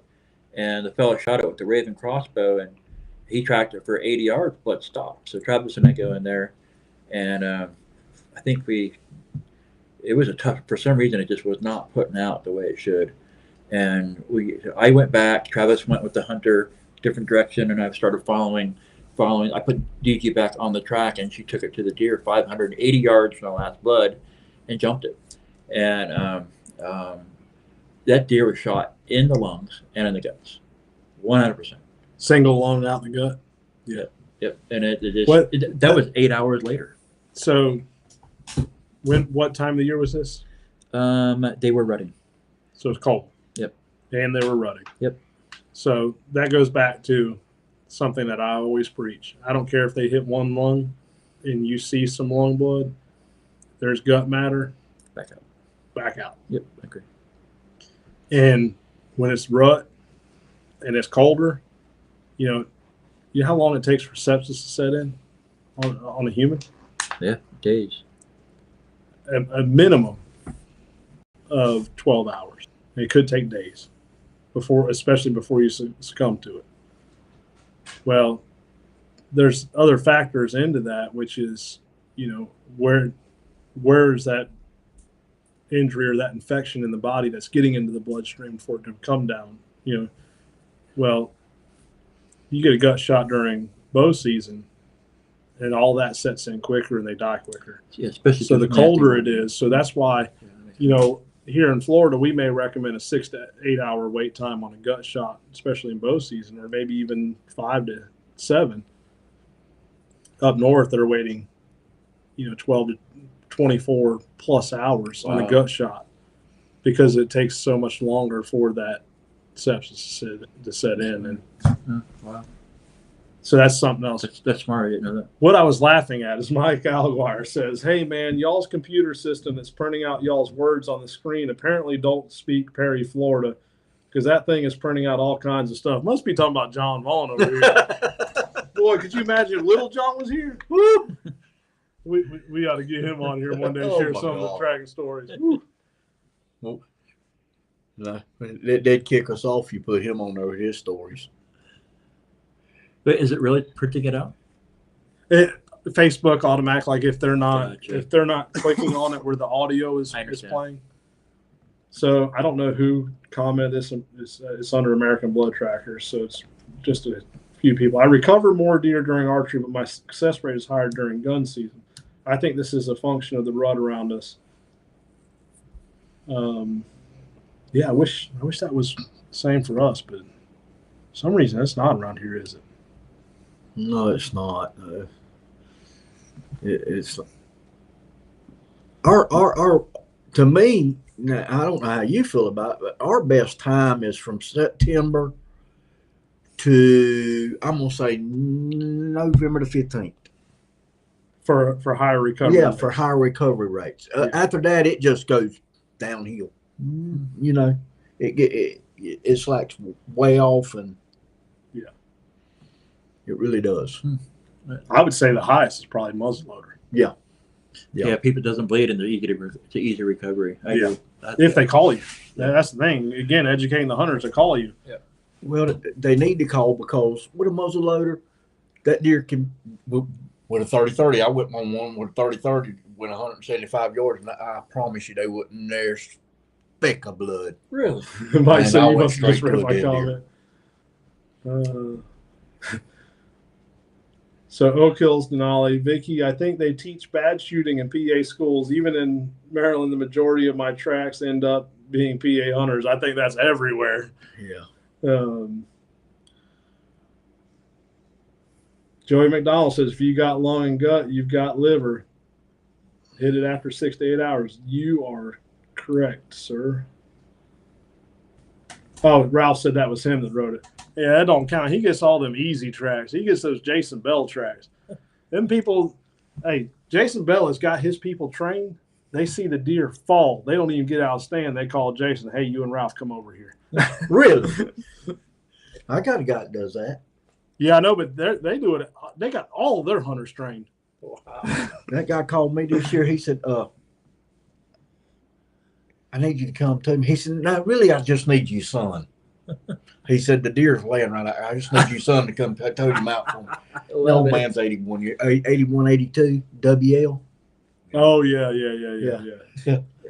So Scott Lopez says, Kenny, the reason I believe that we get more recoveries during rifle, for example, a high shoulder shot with 2 to 3 inches of penetration with archery is generally not recoverable. But with that same shot with a high-powered rifle, it causes way more damage, and a lot of times we are able to chase down and bay the deer. Yeah, I can see that. Ralph Bennett says that's why I like Jason. I told you it's true. He ain't even got to deny it. Because he's the mayor. I know. When you're the mayor and I think he's mayor of 2 towns at the same time. He's sure popular. I hear his name all the time. Fargo and Homerville. He got both. Fargerville, I almost say. He may have Stockton too. Oh yeah. Well, all them people live in the same area, so all right in the same neighborhood. I think they're all related. Oh man. Let's see if when I started laughing, Mike said, I must have just read his comment. Let's go back up here. This is some good conversation tonight. Oh man. I know I'm sure I missed stuff, and if I did, I apologize. It's not intentional. So have any of y'all tracked with air rifles yet? What? I've tracked behind an air bow. Air rifle. Yeah, I have tracked air bows, but and he tries to shoot them too far. Yeah, those new Ravens and like my 10-point, the super narrow that I bought and spent like and I have tracked behind $2,800 on and used it one season because I don't have time to hunt. We got one for Christmas for my daughter, and I let my son use it. That's all it's done so far. Yeah, so those things, I mean, you can stack some arrows at some long yardage. Nasty. But there again, you cannot predict what that deer is going to do. I don't care how fast you think that bow is. I agree. You take a deer out there 80 yards with a bow, come on, man. He can move. He can hear it coming in the air. Yeah. It whistles. He can just step right out the way. Duck. He can lay down and go to sleep.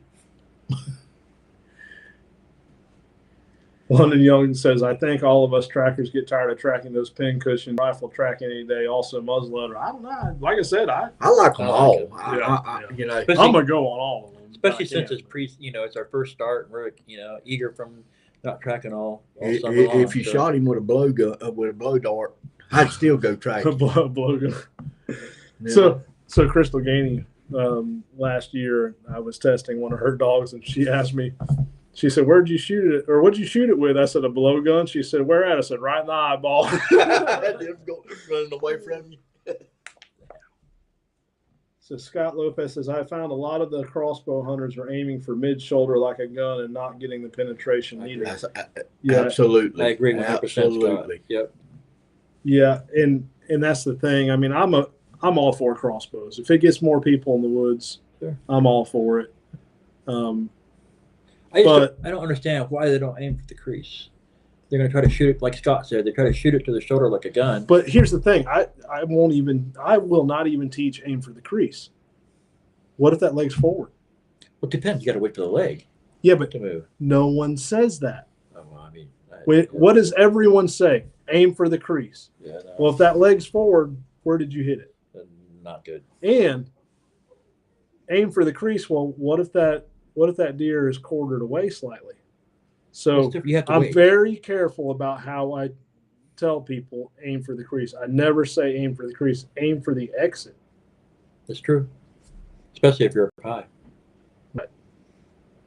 So maybe I helped you tonight in educating someone further later on, because I hear it all the time. Aim for the crease. Yeah. No. I aim for the shoulder. Why? I get that all the time. I'd rather them aim 6 inches behind the crease. Yeah. Gunner bow double lung deer is dead. I pushed all hunters to aim slightly behind the shoulder, 1 to 2 ribs. I like it. That's perfect. Perfect. Yeah. There again, it all depends on. It's all relative to the angle, also. Right. Don Clark. Don't get caught up in recovery rates. Remember, a 60% success rate on 200 deer is 120 recoveries. 80% success rate on 100 deer is 80 recoveries. I think the educational aspect towards new hunters is key to future recoveries. And I agree. That's why I do not share recovery rates anymore. And like I said, all that does is spread it's the word I'm looking for. Spread. It's drama, really. Yeah, because competition. It's a lot of times it could be true, it could not be true. It really doesn't matter. I was telling that to someone the other day. I don't care how many deer you say you shot. It means nothing to me. That's not what we're talking about. It's talking about helping the hunters and going from there. Because like what I said, I know how many I got, but I had to count. Right. But I put it in my little notebooks for later. So when DG's gone and dead, and I want to know how many deer she recovered. Yep. Brody Knott says, if any angle, I always aim to hit the opposite shoulder. There again, that's not always. I mean, because if it's quartered to you hard, and you aim for the opposite shoulder, guess what? You may only hit one lung. Or you might miss. Just got that extra area. Right. You got this area. And I know I'm going to the extreme, but we have to think about the extreme when we're talking to hunters, because we see this all the time. We have way more. I've tailgated more deer in 1 year than most people can kill in their lifetime. Yeah. And I'm sure you're the same. He's the same. Yeah. So it's all the proper education, and that's going to be our focus. We spend this time educating the trackers, and there's hunters on here, I know, and most trackers are hunters. But how do we educate the hunters? By educating the trackers, because some of these people may not even know what we're talking about. They may be new into tracking, or maybe they didn't hear it. Scott's making some good comments and some excellent, when you get home and read this, excellent conversation going on here. And every bit of this, I know, maybe not every bit of it, a lot of this is going to transfer to conversations in the field with hunters next year. and that's key. Yeah, it does. And like the comment just said, getting caught up in recovery rates and pounding your chest like Tarzan. Look at me, look what I've done. That's not what it's about. Don't get wrapped up in that. Mm-mm. What it's about is helping others, educating others, and hey, I'm all for them making better shots and calling me. Yeah. I don't mind That's going. right. Like you said earlier, I'll go to any call. Yeah. If I'm available, or I will go. If not, I know someone that will. Right. So, generally. Let's see here.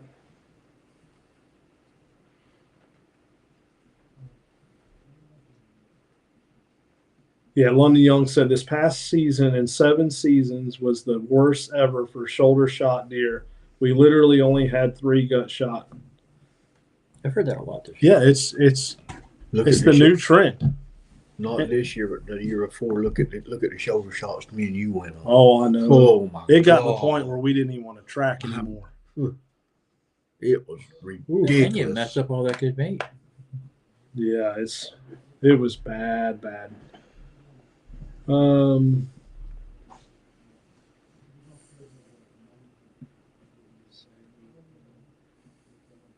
Yeah, Corey Griner says, I don't screen calls for the most part. You don't know unless you go. And, that's I'm the same way.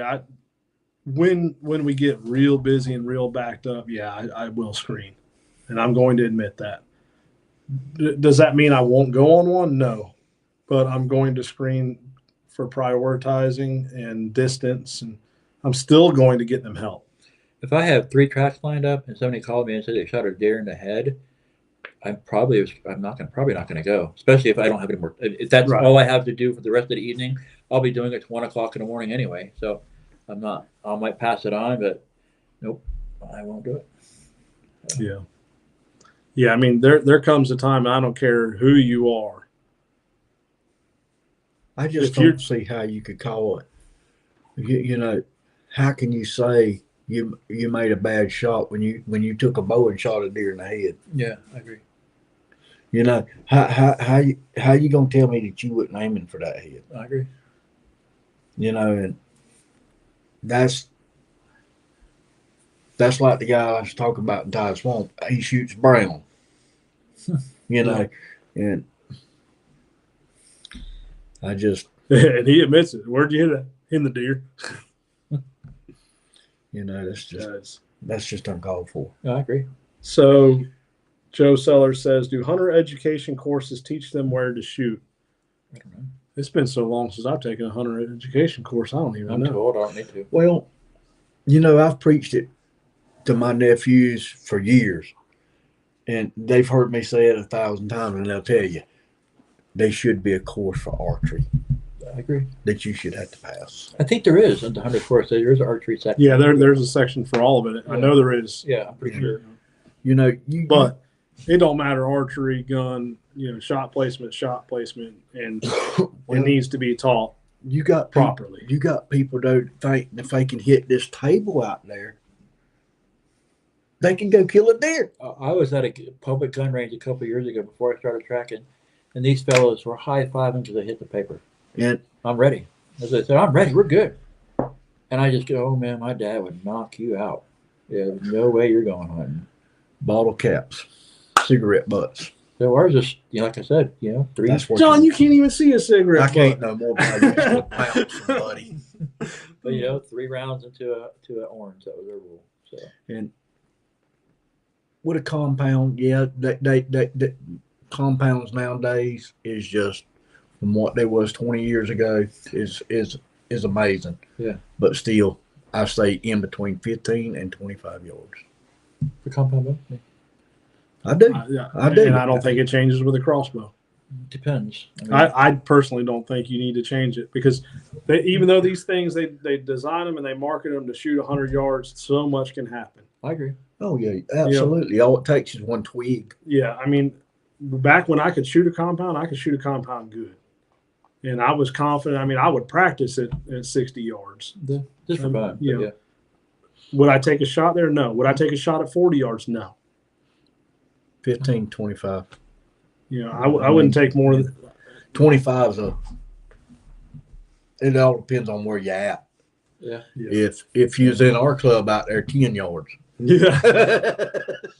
You know, but seriously. Hey, Billy Hodgson said caught the first flathead for the fish fry yesterday. Y'all better sign up for that Alabama event. Nice. Flathead. Yummy. Got that fish fry. Yes, sir.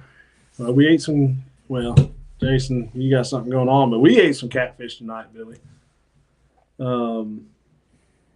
So Cassidy said, Who? Her Cassidy Long. Uh-huh. She said her kids, she'll chime in because her kids are doing it. Yes, with deer and turkey, they go over fatal shots. So Zoo didn't like someone going in there messing with them puppies, one of them boys or something. So that's good that they do that. I hope they're going over angles too. Yeah, it's a big part of it. Joey McDonald got one at 37 this year. Couldn't tell me nothing. Talk some about back whack recoveries. I have recovered some back whacks, and I've got some pictures that will confirm that. However, it's slim to none. I think this is something that you want to jump on quick, in my opinion. Most of my recovered were later. Were they alive or dead? They were very well alive.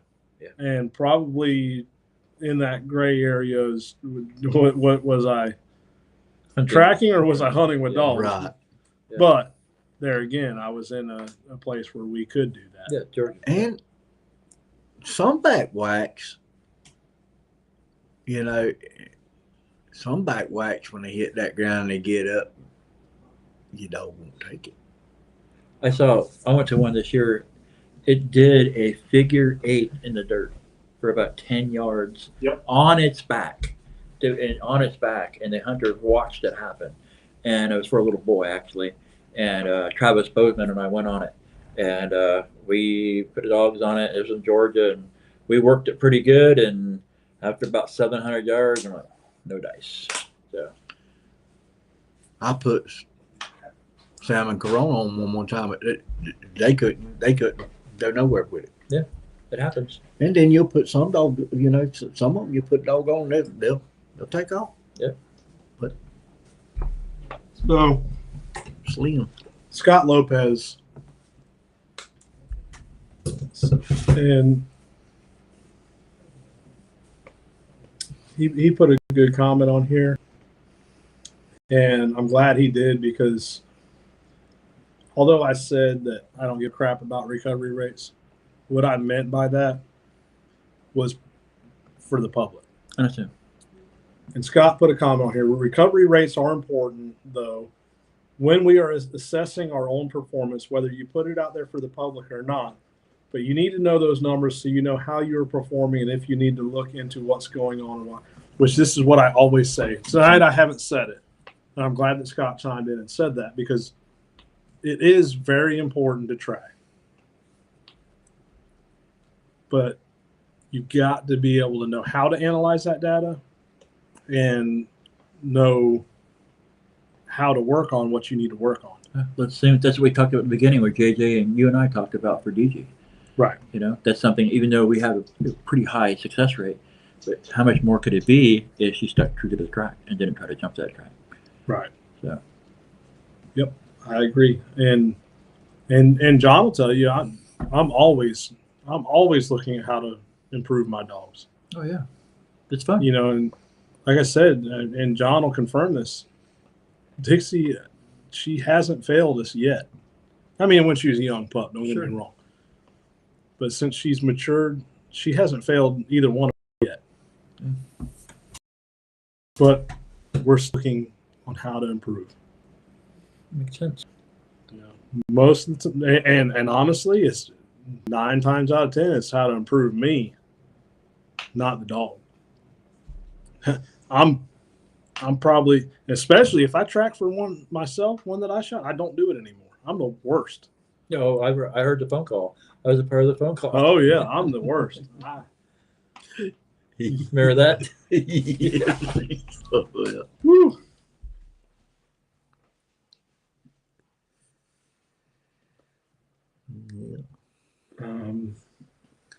Let's see.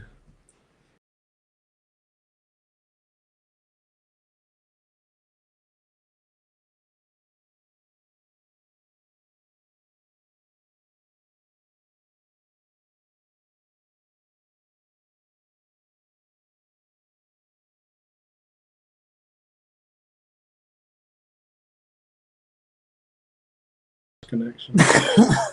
But it came back on the satellite internet. Would using 2 dogs help in success rate?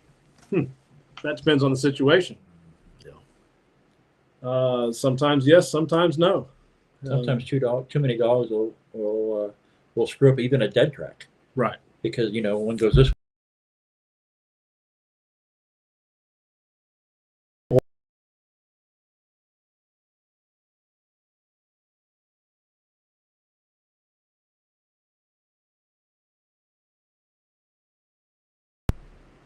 Yeah, it is.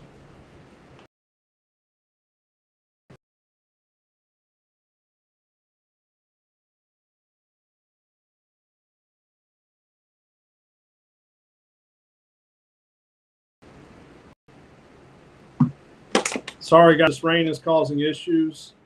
So we're probably just going to have to cut it out before we lose it completely. We appreciate everyone tonight. I'll be jumping on the comments, and first I got to touch on this one. Scott Lopez again. Too much pressure, not enough, distracting each other, et cetera, et cetera, et cetera. That's where the handler comes into play. 100%. I like it.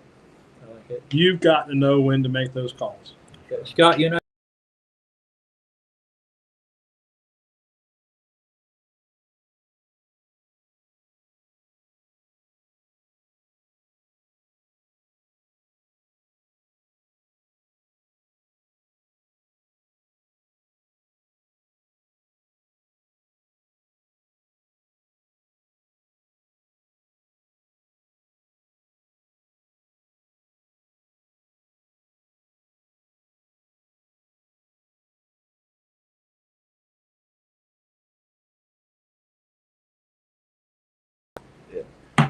All right, so the upcoming events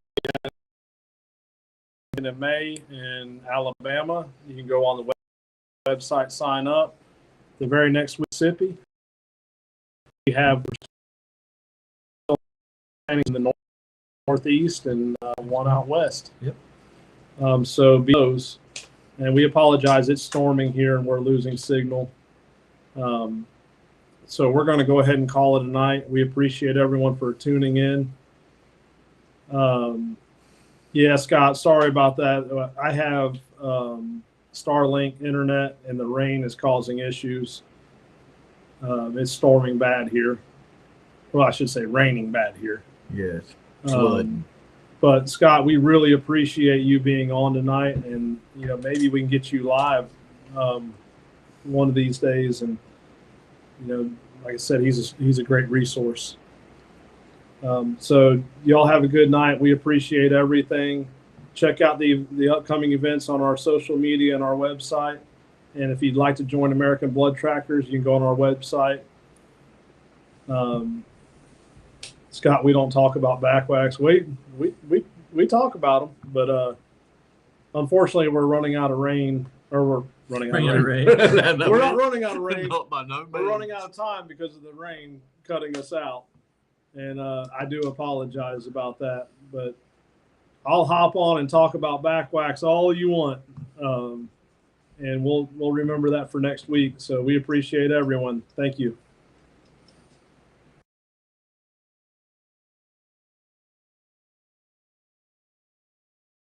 Oh, hang on, guys. I'm sorry. I got to ask this. So, London, tell us about your back whack experience. Maybe we'll have enough signal just to hear this one.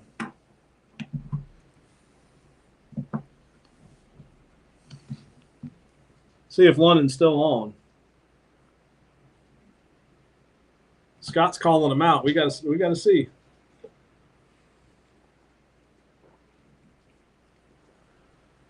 Got a bunch of people messaging me saying they're watching. Yeah. Hey, Charlie Mazzell, how you doing, buddy? You know Charlie, the guy in the wheelchair. Charlie Webb. Yep. Charlie Webb. Yes, sir. That's him. No, not Charlie Webb. The Charlie Mazzell. Mazzell. Yeah, Yes, sir. yeah, Yes, yeah, sir. yeah. I know Charlie. Yep. Oh, it was in above comment. Oh, hang on. We got to get on this one now.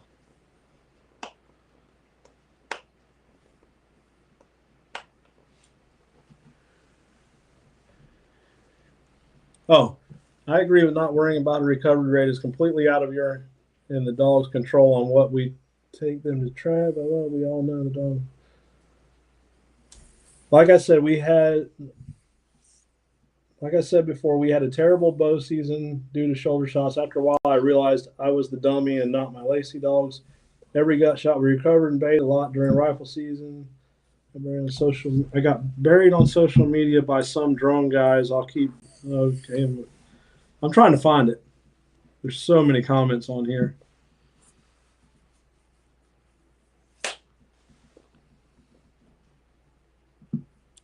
I think London should just tell us again, so that way we, I can't find the comment. Carrie said call him and put it on speaker.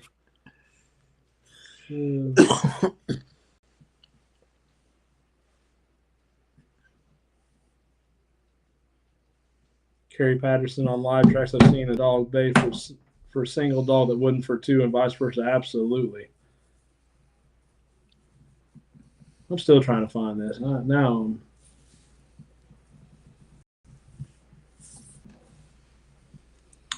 I missed a bunch. Travis Wilson, the majority of my tracks are archery. Now I lost it. Will we signal again? No. The comments. Someone else commented. The majority of my tracks are archery. In my experience, a lot of hunters get caught up on aiming right behind the shoulder, regardless of angle. Yep, absolutely. Oh, he said he got hammered hard for posting a true back whack. Yeah, that's social media for you.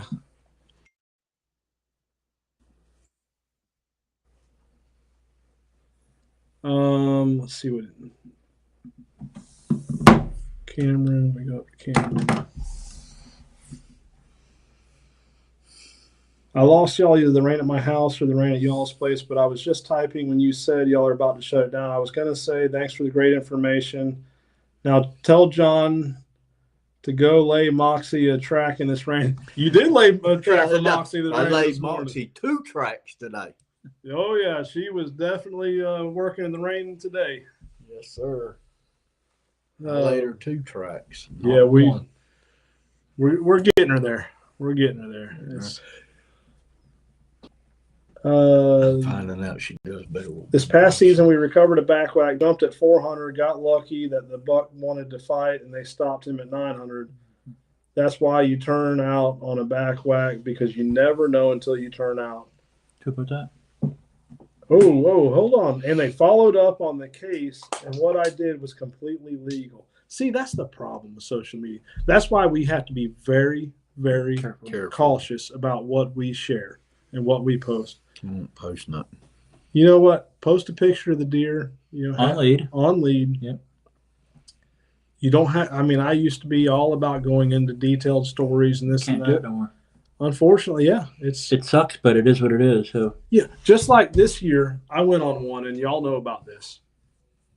Oh yeah, the deer was 180 something yards away. It took us 3 hours to find the deer. That one in the water. Yes, 3 hours to find the deer. I got roasted for that. Oh, my dog was crap. I should get rid of my dog. This and that. Even though when they shot it, by the time they shot it and the time I got there, the water went from ankle deep to chest deep. I seen that right out here. Yeah, I remember it. Yeah. I seen it just as dry as this table and went to my waist when I went back to run it. Yeah. Within just a few hours. Oh, drone guy reported him to DNR for hunting with dogs. And, that's I'm going to touch on that now. Because it's not only happening with drone people, it's happening within other hunting communities like dog hunters, and especially in Alabama right now. Why are hunters going after other you were talking about that aspects of yeah. hunting. And I know why the drunk guys are doing it. It's all about greed. There again, greed. Yeah. Let me get the track instead of a dog. Well, you know what? I'm going to admit that track, it took my dog 3 hours, multiple dogs, 3 hours to get 180 yards. That drone would have found it in minutes. Yeah. Because it was open. Yeah, and the deer was up on a high hill. Everything around it was chest deep. And like I said, that water just flooded in, and the 2 hours it took me to get there went from ankle deep to almost chest deep. Yeah. You know, that's tough on a dog. Yeah. And if I didn't have Dixie, well, I say that Wheezy was right there with her. I mean, Wheezy and Dixie, they worked it out and finally was able to figure it out. And the only way they were able to figure it out is they were swimming and smelling from tree to tree. And they got close enough that they were able to wind it. Yeah. But I got roasted on social media over that. Just like the one I found was 84, 85. I don't want that.